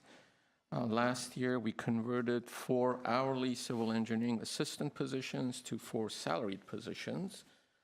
And there's a remaining reduction within various funds. This department consists of 8 divisions: engineering that oversees the CIP program, traffic engineering and inspection. Development services includes reviews and processes, permits and maps, including parcel and tract maps, manages wastewater and stormwater programs, and provides admin assistance for the Short Canyon landfill. Parking, responsible for upkeep and operation of 22 surface parking lots, 4 parking structures, and various parking programs, such as preferential parking and valet permits. Fleet services, responsible for upkeep of 957 city-owned vehicle and equipment and warehouse operations. Facility management, responsible for building management and custodial services for 1.2 million square feet of buildings. Maintenance services, in the business of day-to-day maintenance of 350 miles of streets, sewer mains, 47,000 trees, 1,200 storm catch basins, and over 30,000 traffic and regulatory signs. Integrated waste management, daily refuse collection, waste management, recycling programs, and street sweeping services. And finally, transit, responsible for oversight of Beeline and Dial-A-Ride transit system, as well as the Larry Zarian Transportation Center. The department's budget consists of a whopping 18 funds. General fund is an increase of $1.1 million, mainly to salaries and benefits, increases in PERS costs, liability insurance, etc. General fund measure S, increase of $22,000. There are more appropriations requested for school crossing guard program. Grant fund, decrease of $423,000. There are no grant funding anticipated for next fiscal year in this fund. Parking fund, increase of $1.6 million. And this is due to increase in salaries and benefits, contractual services, regulatory fees that we pay for parking citations. There are two new appropriations requested: parking structure improvements for $500,000 and elevator replacement at the marketplace parking for $800,000. Measure M, local return, there's a decrease of $456,000 year over year due to less project appropriation requests. Measure W fund, decrease of $409,000. Last year, the budget was $1.7 million. The new appropriation requested is for stormwater capture and treatment program for $1.4 million. San Fernando Landscape District Fund, no change. Measure R, local return fund, there's an increase of $1.4 million due to increase in subsidy expense of $2.1, but less project appropriation of $705,000. As you know, this accounts for the half-cent sales tax increase for transportation needs only in LA County only. Transit Prop A local return fund, increase of $1 million. This is the first of two half-cent sales tax measures to finance transit development programs. New appropriation requested is for bus technology upgrades of $1.5 million. But there's a decrease in construction of $500,000 from last year. Transit Prop C local return fund, decrease of $170,000. This is the second half-cent sales tax measure for transit development programs. Although there's an increase in subsidy Prop C local return, there's a decrease in construction of $1.3 million due to less project appropriation this year. Transit Utility Fund, increase of $2.4 million due to increase in revenues. This fund is used to pay for the operation and the capital cost of the transit system, includes the Beeline and Dial-A-Ride. Capital Improvement Fund, decrease of $2.9 million. Decreases in salaries and benefits. We moved project management staff out of this fund, internal transfer to the general fund, and less project appropriation from last year of $2.8 million.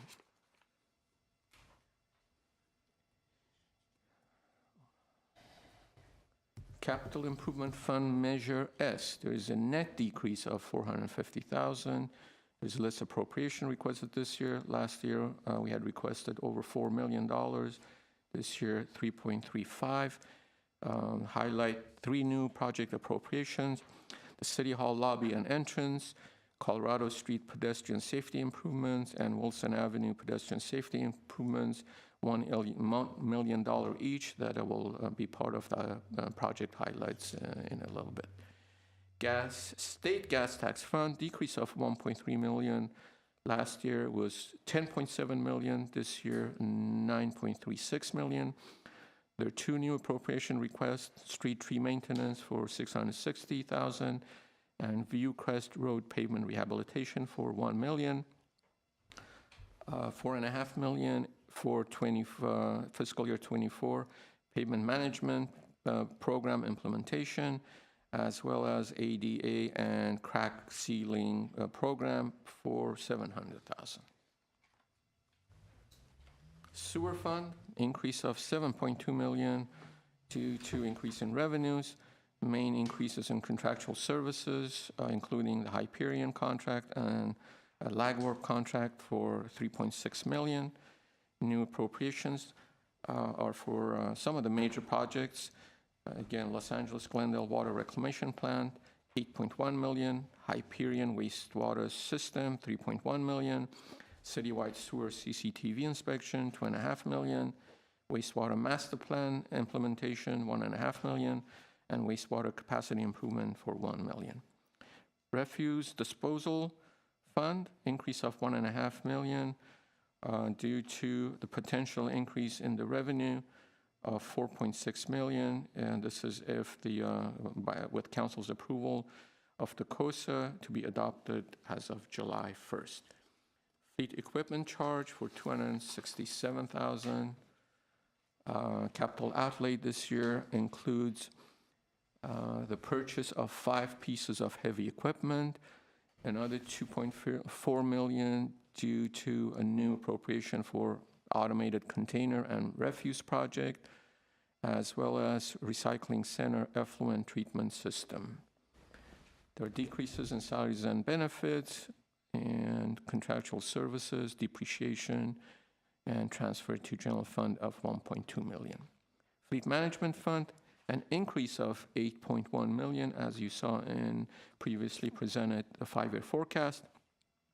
Anticipate increase in revenues of $3.7 million. There is a small increase in salaries and benefit. Capital outlay of $8.2 million. This year, anticipate to purchase 39 more pieces of vehicle and equipment this year than last year. 31 of the 115 vehicles being requested are electric. Some of the larger fleet purchases include 2 fire engines, 5 ambulances, 1 concrete mixer, 2 utility sweepers, 5 dump trucks, and offset by a decrease in vehicle maintenance of $161,000. Building maintenance fund, an increase of $2 million, mainly due to revenues increase of 1.1. There's contractual services for $1.5 million. New project appropriation for, as mentioned previously, office built out of Permit Services Center for $1 million. We need to replace the fire sprinkler heads at various facilities. Roofing replacement for $700,000. And 4 fire panels at PD building, and flooring replacement citywide for $250,000. Moving on to departmental highlights. There's a program to capture and treat stormwater. Purpose of this project is to capture, treat, and infiltrate stormwater runoff. This will be achieved by installing bioswales, dry wells, and permeable pavements. And this is a carryover fund of $1 million out of Measure W fund, and another appropriation request for $1.4 million out of Measure W. Pedestrian and bicycle improvements. This will cover pedestrian safety and bicycle transportation related improvements that include 12 high visibility crosswalks, 30 bicycle detection centers, upgrades or new installations, and multiple curb extensions bump out at various locations. This is a multi-year project. This will be year 2. And request is $1.1 million out of CIP Measure S. Pay by phone parking program, very popular. We rolled out this program last month in Montrose Shopping Park. The plan is to roll out the downtown area with the same program in August of this year. Essentially, the users can download the Pay by Phone app, then pay for parking with a credit card or their phone's electronic mechanism, And the app also alerts users when parking is nearly expired. Now, the project, as I mentioned, replaced the fire sprinkler heads and fire panels. There are over 2,500 sprinkler heads citywide that have exceeded their useful life expectancy. And there are also existing fire panels at the PD building that are no longer supported and need to be replaced. Request is for $1.1 million out of building maintenance fund. Beeline technology upgrade entails the installation of an integrated bus technology system on all Beeline buses to improve operations and the rider's experience. It will increase the reliability of Beeline service, improve accessibility, also be adding Wi-Fi on buses, and in addition to all of that, improve safety by upgrading the security system cameras. The new appropriation request is $1.5 million out of Prop A local return fund. Pacific Community Pool replaster and deck. A project will entail fixing cracks in the plaster, removing rust stain and other stains, as well as fixing the pool deck to eliminate tripping hazards. And there is $50,000 for bolted deck tables that will be replaced. This will be incorporated into the larger Pacific Park shade structure project, and the request is for $300,000. I mentioned Colorado Street pedestrian safety. This project is to cover pedestrian safety and bicycle transportation related studies and design improvements on Colorado Street. My apologies, the slide says Colorado Boulevard, between Central Avenue and east boundary of the city, as well as resurfacing pavement in the project area. And lastly, Wilson Avenue pedestrian safety projects. Similarly, it will include pedestrian safety, bicycle transportation related studies and design improvements on Wilson Avenue between San Fernando Road and Harvey Drive, as well as resurfacing pavement in the project area. With that, that's the conclusion for the Public Works budget presentation, as well as all the departments in the city. Mr. Amrani, Director of Public Works, and his support staff are available to respond to your questions. Thank you. And I'm going to turn to Councilmember Asatryan first because she needs to leave at 11, I believe, right? Yeah. The pay-by-phone feature, is that only being implemented in open lots, or do we have a plan for it for parking structures that belong to the city? Good morning, Mr. Mayor, members of City Council, Councilmember Asatryan. Right now, the rollout is for on-the-street parking meters, but we can certainly look at the parking garages at a later date. So if I may, the reason behind it, I've noted this, that I've had a friend who had disabilities who was able to drive. One of the key points when these parking structures switched over to automated and there was no individual at the gate, he was no longer able, because he could, for example, he could drive, but he couldn't get out of the car or extend the hand far enough to be able to put it into the processing system. People with disabilities also have the inability to get out of their car in that space, and so I want us to be considerate about how we, as we move forward with this system, how maybe we can integrate that for our parking structures that cater to that community. I just wanted to give you background so I understand it's not just a matter of convenience, but it also accessibility. Councilmember Asatryan, we can definitely look at that, and we'll also follow up with our parking management group, because at our parking garages, we do have buttons that they're supposed to be responding to, but we'll follow up with them as well. So the buttons, again, are in that space? So they can't. We've kind of gone through this like over the years, and I think one of the main questions I have is like what our plan is.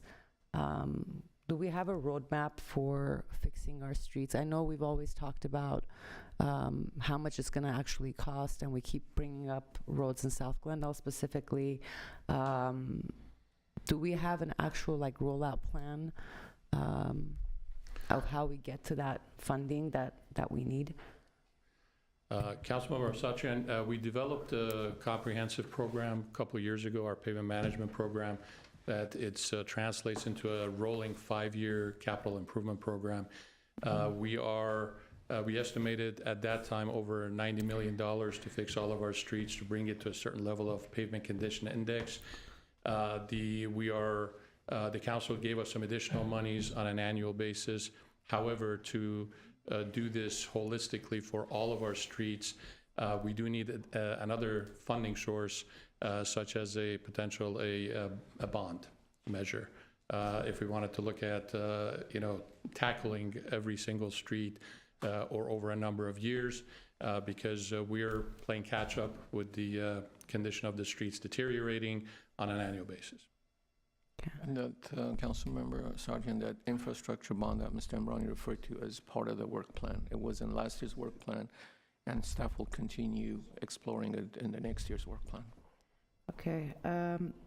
The last item is on lighting. I, for one, I feel like if I didn't drive so slow, especially around my neighborhood, I'm always running into people walking that I can't see at night. And it's like to that last point, because the lighting is so low in many of our neighborhoods. I don't know if this is part of our assessment for safe streets, as part of our safe streets plan, but really, especially around like the Kenneth area, there's a lot of people walking at night, not enough lighting unless they're on Kenneth. And so I don't know what the numbers look like with pedestrian accidents and whatnot, but it is something I think I've raised over the years, way before I was on council. But taking a look at some of the lighting in our different neighborhoods that have traffic and individuals actually using that space to walk in their neighborhood. Councilmember Sargent, street lighting falls within the jurisdiction of GWP, but regardless, based on personal experience, there are neighborhoods within the city that would prefer that kind of lighting versus what you get on major arterials and roads like Kenneth Road. But if there are specific streets, you can let us know, and we will have our GWP staff, street lighting crews, check and get feedback from like I said, the neighborhood. Okay. And then the revenue portion, because I'm going to be leaving, we're going to go over that during the next session, correct?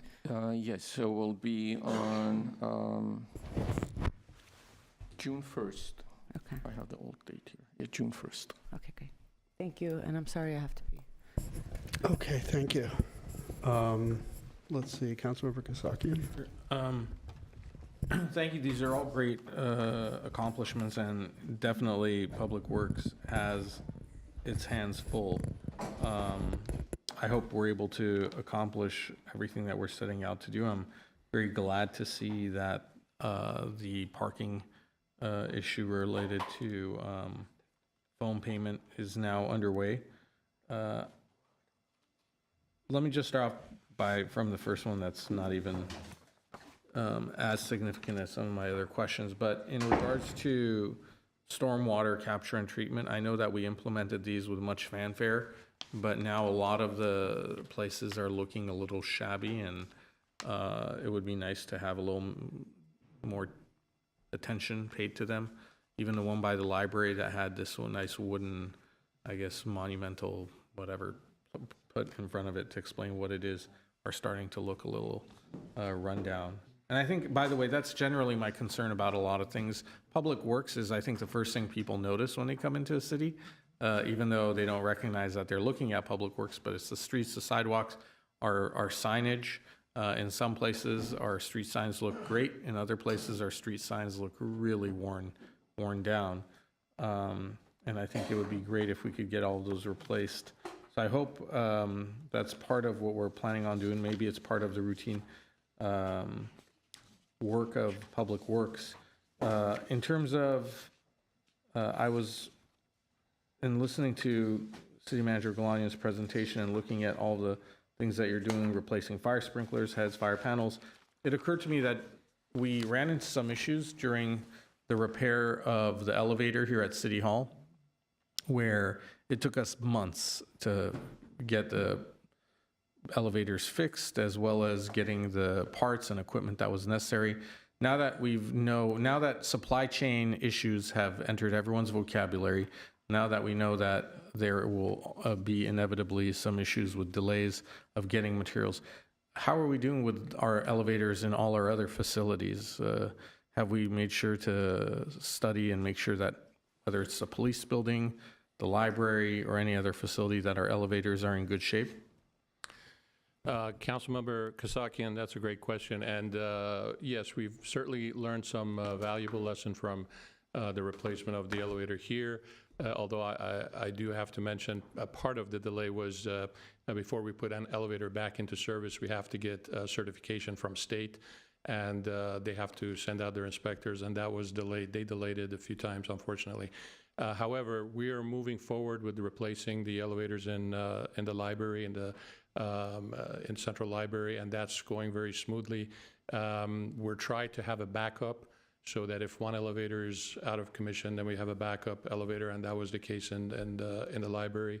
And we are, trying to stockpile some of the parts as needed, or have them stockpiled with our on-call elevator contractors, so that when these projects do come up, we can get to them faster. All right, great. I know at least besides the one here at City Hall, we have, trying to think, like at least 5 other elevators between all the buildings. Hopefully those are all in good shape, and we're anticipating when they would need maintenance. In terms of traffic and or transportation mobility, I appreciate everything being done to slow traffic down, make it safer for pedestrians and bicyclists. I'm still concerned about the amount of traffic that travels on some of the streets that were never intended to have that many automobiles. Ethel is one that comes to mind, and the concerns that I continue to hear, and I'm sure my colleagues continue to hear from residents in that area, whether it's Ross Moines or the adjacent neighborhoods. Are we doing something to ensure that we drop the number of cars traveling that route? It may be low now, and I can tell you it's part of it is because I think everyone in the city has noticed that the traffic around Glendale Community College has decreased significantly. Part of that is because enrollment has dropped, but I don't think that will last forever. And once it comes back, I think that some of the old bad habits of some of our drivers will resume and spill over into those neighborhoods. So how's Public Works planning on addressing those concerns? Councilmember Kasakian, one of the things that we're doing is we're working with with different neighborhoods on traffic calming measures specifically. In fact, we had another meeting with Ross Moines HOA this past week. And one of the things that we're doing is installing some a little bit taller speed humps. And we're also going to, if the community decides to move forward with that, install some rumble strips and bot dots in that area. Now, we had that experience in a different neighborhood, and because of the noise, we had to remove that. And we've explained that to the Homeowners Association. Again, with the amount of traffic that's going through that and trying to slow it down, I think the combination of the little bit taller speed humps might help. Another thing that we're also looking at to see if it helps with cutting the cut-through traffic to Ross Moines, for example, is the Glen Oaks traffic study corridor. That's looking at several different alternatives. One of them would be to reduce the 2 lanes on each direction to 1 lane. So that's one of the reports that we're also finalizing, and that's going to go before the TPC, and then the final recommendation is going to come before the council. But that's one of the alternatives that the study's looking at. Okay. But in general, we're working with the community to try different traffic calming measures. Okay, and then the last question I have, Mayor, is regarding Adams Hill. What do we need to do to get a stop sign on Adams that it seems like the community has been screaming and demanding, and it seems as though we keep coming back with the reasons as to why we can't? So I can provide an update because we got some information from our colleagues at the City of LA finally, in terms of they had put some stop sign on their side, and we're studying the conditions and the warrant studies that they're using, and we are going to probably incorporate some of that into our neighborhood traffic calming measures. That will help lower some of the thresholds and enable us to put the stop sign probably in the location at Schofield and Adams. All right, well, I will just say that I know that traffic studies and engineering, academically speaking, and from the perspective of the city, are worthwhile efforts, but sometimes the residents in a neighborhood are better than traffic study. I know of at least 2 locations in the city where the community wanted stop signs. They were told that traffic studies didn't warrant them. As soon as stop signs were eventually installed, dramatic improvements in the flow of traffic and safety in the area. Residents know what the behavior of their neighbors are in their neighborhoods. So I think we should give some credence to the wisdom of crowds and listen to them as well. But thank you. Thank you. Councilmember Devine. Can you give me an update on the slow streets signs? Is that working? Do we have any? I'm not signs, you know. I know. You know, the bollards and whatever they are. Any data on, are they working? They're being destroyed. Are we going to keep replacing them and spending more money on something that's maybe not working? Can you give us an update on that program? Absolutely. Councilmember Devine, we, per the direction of the council, we installed a pilot set of those only at 28 locations to try them out and see how they would help with slowing down the traffic. We took measures, volume of traffic before we installed them, and we took a set of measurements in April.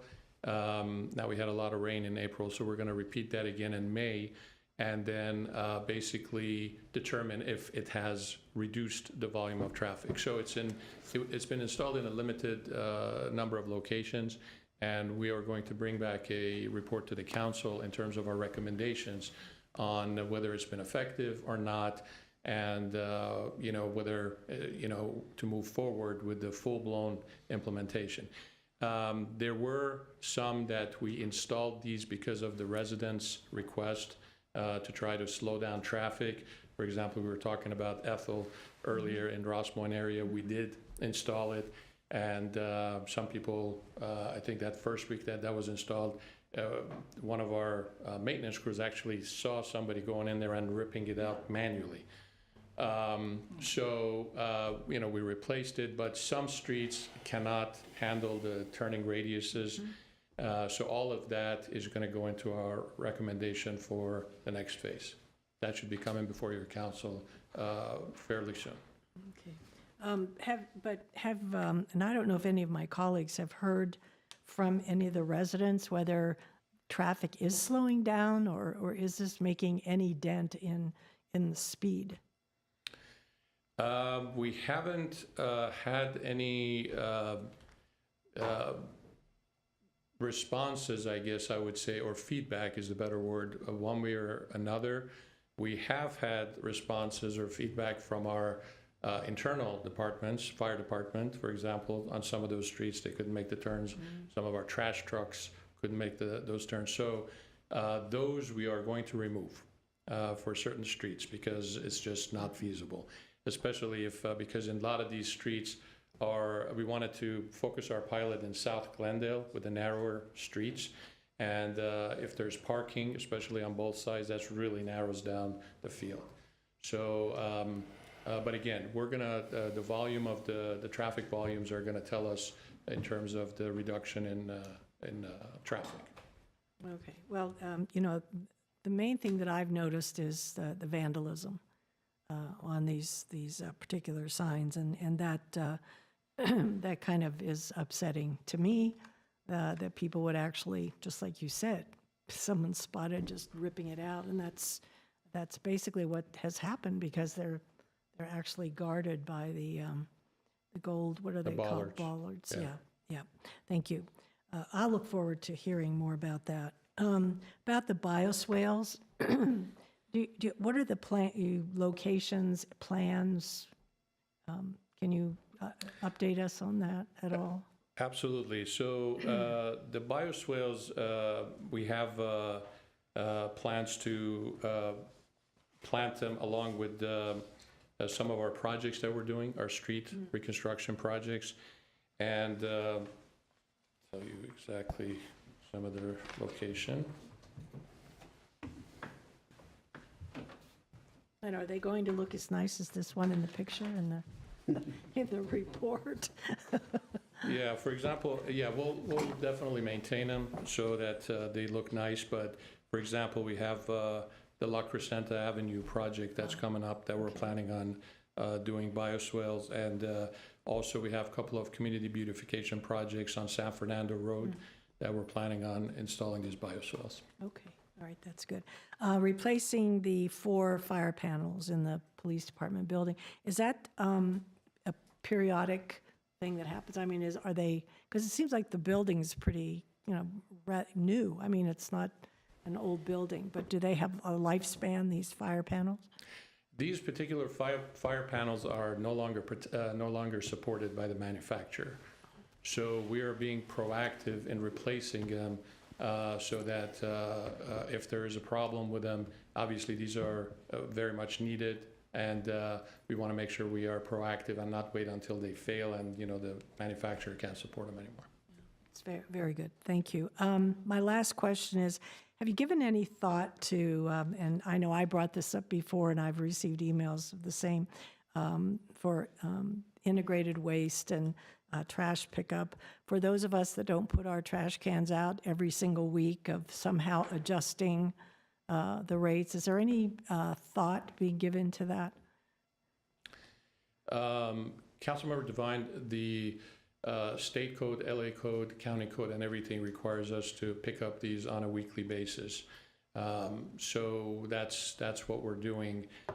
We haven't really looked at the household by household, depending on how often they, if they put it out weekly or not. But that's certainly, we can take a look at it and, see what's the, if there's a large number of people that are demanding it, we can certainly. But, well, I notice on the bin, it says, do not put out in the street unless it's full to capacity. And I think, well, I can't put it out because it's not full to capacity, so what do I do? Just asking. Okay, I know that Sure. I've received emails in that effect as well. Sure. Okay, thank you so much. Public Works, you all do a great job. Thank you. Thank you, Councilmember Najarian. Yeah, just a few. So 2 or 3 weeks ago, when we were talking about our work plan, there was an item regarding bus stops and shelters. And I kind of poo-pooed it because I said Metro is coming in and is going to give us some greater direction and perhaps some cost efficiencies. But if you'll all look at the screen.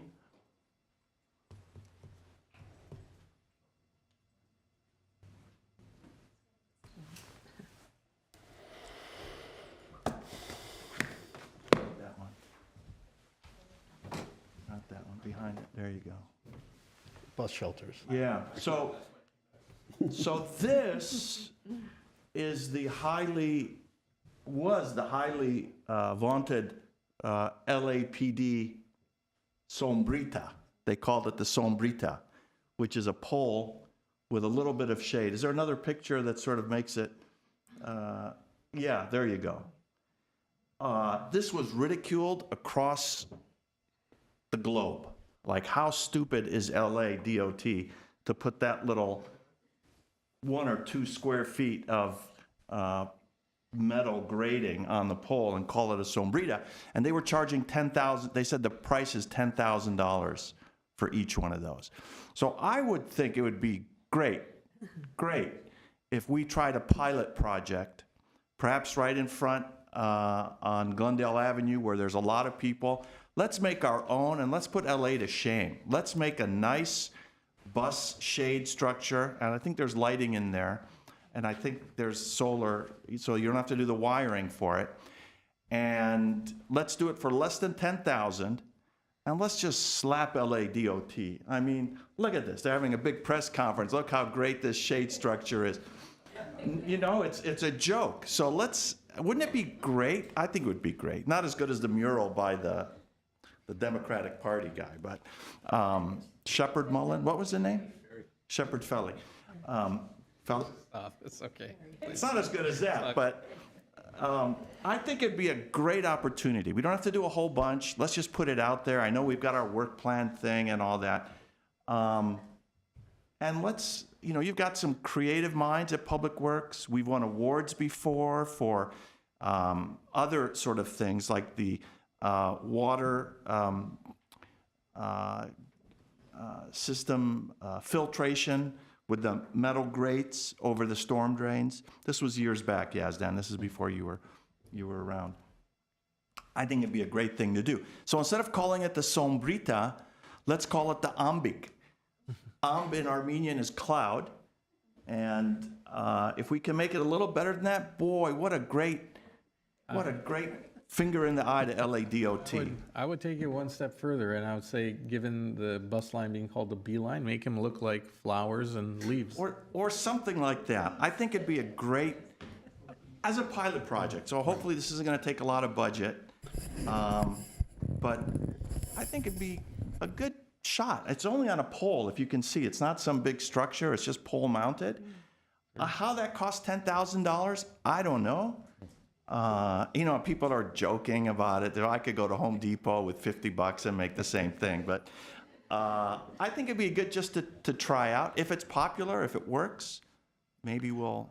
Yes, most definitely, Councilman Najarian, thank you for challenging Public Works. And I see engineers already are sketching something out, so something, put their let's creative make, juices to work, yes. Let's make it fun, let's make it practical, and and it'll be, helpful, I think, to our riders. Sure, absolutely. Great idea. That's all I have to say. And, well, we have a great design team that, does a lot of our public service announcements, et cetera. They'd probably do a great job. You could dip into the Urban Art Fund if you put some sort of artistic component to it, right? That makes you even more happier, right? That's a great idea. Take it from someone else, Yeah, this is so bad. Okay. Yeah, I'd like to do what's best for our residents. I'm less concerned about poking fingers in anybody's eyes, but, trees are always, a good way, to accomplish this task. Let's go back to what Mother Nature does best and put some tree shading around some of these. But anyway, let's see. I have a bunch of the things were covered, which is good. Pay by phone, just a question. So we're going to finish the downtown within this fiscal year. Yes. Right. Is that everything, or are there other areas of the city where we're still going to have meters that are old-fashioned? Mayor Brockman, we're going to replace all the meters that are on the streets, whether they're in downtown or in different areas. But Okay. We're divided it into 2 phases. One phase was the pilot, which was the Montrose area, and then the second phase is the rest of the city. Okay, you said downtown, but really what you mean is rest of the Rest of city. the city, Well, yeah. Downtown, Mr. Mayor, will be in next fiscal year. That's what they're requesting appropriation for. And then if they're not able to finish everything all, because there will be many other meters that don't have this application, but then the request will come in for additional appropriation. But next phase is downtown and then expanding it to other Okay, so it meters. won't be completed citywide by the end of this coming fiscal year. It will be downtown. Is that right? Okay, just want to, okay. And it does include, it's not, is it it also includes our open parking lots, right? Does it include our, not the garages, but, you know, those open areas that we have? I believe so. Don't we have pay by phone already in those? Yes, yes, and We have pay those by little credit card, kiosks. yeah, Yeah, right. we already have that. Yes, Yes, it'll include all the open parking lots. I believe it's already included. Yeah, it's already, You can call Mr. Dombrowski if you want to confirm. He already told me yes, but, okay. okay. Just so we all know exactly what's coming, because we get a lot of questions on this. Good morning, Mayor Brotman, council members. I think the confusion is some of the private locations already have many different vendors for mobile payments. So some of the private lots that are down there, but for the city, it will be citywide in this coming year and all of the parking meters that we have in place. Oh, wait, so so it will be citywide. It will be citywide this coming fiscal year, not by the existing fiscal year we're in, but yes, for the budget purpose, next fiscal year, we will be doing it citywide on all the city meters that we have. Private is up to them how they handle it and what companies they use. And so, but I think that's some of the confusion that we've got is we have gotten calls on private locations. Right. I wasn't thinking about that. I was thinking about some of our lots, like, you know, north and south of Honolulu and, you know. Those don't have meters. And Those just have that kiosk, right? Oh, those are free. Those are free. Okay, then I'm thinking of, but there are other ones that are just surface parking lots that we own, right? And I think they all already have kiosks, right? They have kiosks, but I think question is, do they have the pay by phone app for use? We will be adding the pay by phone app to those kiosks as well. Okay, we'll be adding, so now you can pay by credit card, right? So you don't deal with coins, you can do credit card, but you can't pay by phone. You can't like top it up if you're off-site. Is that? With the app, you would be able to. You would be able to do that, right, right, okay. Because that's a great feature when you can get a little message, you're at a restaurant, it's like you've got 10 minutes and you can top it up and not have to run back out to the location. That's really great. Okay, thanks. Let's see what I wanted to ask. The thing about the Adams Street stop sign, which I know is something we've all brought up a lot of times, I thought we found out that LA did not do a warrant study. In fact, that's what I've heard from internally at LA, that in fact, they don't necessarily always do warrant studies for these things. And it goes back to complaints I've had about our worship of MUTCD, which I don't necessarily think is shared by all agencies. So I think we have more flexibility than we've been letting ourselves believe. Mayor Brotman, all California cities or jurisdictions are subject to the MUTCD. However, in terms of LA, in this case, did not necessarily do a warrant study, but they changed their neighborhood traffic calming requirements, which is what we got a copy of, because we did ask them for the warrant study and they didn't provide us with anything. However, they didn't answer whether they did a warrant study or not, but they did provide us with their traffic calming guidelines, which they changed without it having to go to their city council. So that's what we're studying right now.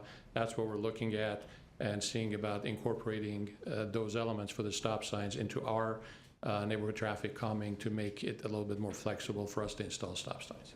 Okay, and somehow or another, that allows them to do something which an MUTCD warrant study may say you cannot do. And to that point, we've submitted that to our city attorney's office to review from a legal standpoint, because we want to make sure that, we're looking at any potential liabilities and all that. Once we get the green light from city attorney's office, then we can move forward with that. Okay. On the Colorado Street, you have Colorado Street pedestrian safety project, $5 million. What is the mix between the spending mix between the pavement resurfacing and the pedestrian safety elements? I can certainly provide that mix for you right now, at a later date, but in terms of the safety improvement, we're gonna construct or modify curb ramps. We're going to add curb extensions, bump outs. We're going to upgrade the crosswalks at the intersections. There are a couple of bus stops that we're going to relocate. And we're also going to study the feasibility of eliminating right turn and left turn lanes and install high visibility or creative crosswalks. We're going to look at upgrading of our existing flashing beacons to potentially this Hawk system, and looking at the signal modification of signals for installing leading pedestrian indicators. So there's a lot of items that we're going to do, but in terms of the breakdown on that 5 million, I can provide you Okay, that that later. and the 4 million for Wilson, because we're spending 9 million, we're calling it pedestrian safety. My instinct is, or my guess, is that the vast majority of that is not pedestrian safety, it's road resurfacing. So I think since budgets are a reflection of our values, I think we need to be transparent about how much money is going to, moving cars more smoothly down the road, which I know there's value to that, and I know that we don't want our streets to deteriorate. It gets more expensive the longer we wait. I get all that. But how much are we spending on supporting automobile traffic, and how much are we spending on meeting our commitments to make our streets safer? So I would like to see that as part of the budget. And then my last thing is the financials for the B line. You're reading, we've all been reading a lot about how transit is kind of collapsing in so many parts of the state and the country. Where are we? Our ridership, and maybe this is for a more in-depth conversation later, but ridership, so our what we're bringing into the fare box and other sources of revenue. How are we doing on Beeline? Are we able to keep operating it the way we want to? Mayor Brotman, that's a great question, and we have been monitoring the ridership very closely since before the pandemic and now after the pandemic. It dropped a lot, even though at the time during pandemic we made all the buses free. However, we are encouraged by seeing the numbers rise. There's still about 60% of what they were before, a little bit more than half. However, we are hopeful that they will come back to the levels that they were before. We are doing, as you saw in the presentation, things such as automations to our buses in terms of improving the AV system, improving the fare boxes. These are little touches that make the rides more accessible and comfortable to the residents who use it. As Councilmember Asatryan had mentioned, we are going to look at a route alternatives plan in terms of updating our 2019 changes to the routes that we have to focus in areas that are high traffic in terms of bus riders. So there are a few things that we're going to try and increase and get our riders back. Okay, but financially, how are we holding up? Financially, we are going after grants, and we're looking at talking to Metro on different types of grants to help us basically break even on our operation. Okay, because, we're all reading these articles that transit systems around the state are kind of nearing the cliff. And I don't know that the state is putting the money behind, rescuing transit that it needs to. So I am interested in what that outlook is like. Transit ridership, I know I talk a lot about walking and biking, but transit ridership for a lot of people is going to be the only way they can find alternatives to driving. And, one of the big issues is headways, right? People don't want to wait a half an hour for the next bus, or even 20 minutes for the next bus, and also the uncertainty of when that bus comes and all that. So, I wish we could be improving those services. It's a chicken and an egg, right? Get the ridership in, but I don't know. I don't know what the solution is, but I am concerned, you know, based on what I'm reading and wondering how bad it is here. Mr. Mayor, if you like, as part of our wrap-up, Mr. Imrani can put a brief report together as to the financial standing of that service currently and what the plans are to improve finances. Right. Okay. All right. Thank you very much. Thank you, Mr. Imrani. You've got a lot of stuff on your plate, whether it's streets and sidewalks and waste hauling and, I don't know, lots of stuff, parking, and a lot more. Sewers. You didn't talk about the sewers, but yeah, there's a lot. I know. I would love to talk about sewage. I know. Okay, thank you. Thank you. Okay, so Mr. Galani, where do we With wrap up? that, Mr. Mayor, members of City Council, that concludes our fourth budget study session. My remote control died, but the next one, session number 5, is scheduled for June 1st. That will include fee study of a handful of departments, wrap-up items, quite a few that we need to bring back to council, as well as a list of potential revenue sources for your consideration and feedback and direction. And then Tuesday, June 13th, will be the budget hearing and adoption, and will include a small number of class and comp requests for your consideration. With that, thank you very much again for your time. Okay. Oh, we didn't see if there are any public comments, are there? Nobody? No public comment. Okay, okay. All right, no final comments from my colleagues? Okay, then I'll take a motion to adjourn. Move to adjourn? Thank you. We're adjourned at 11:28 PM.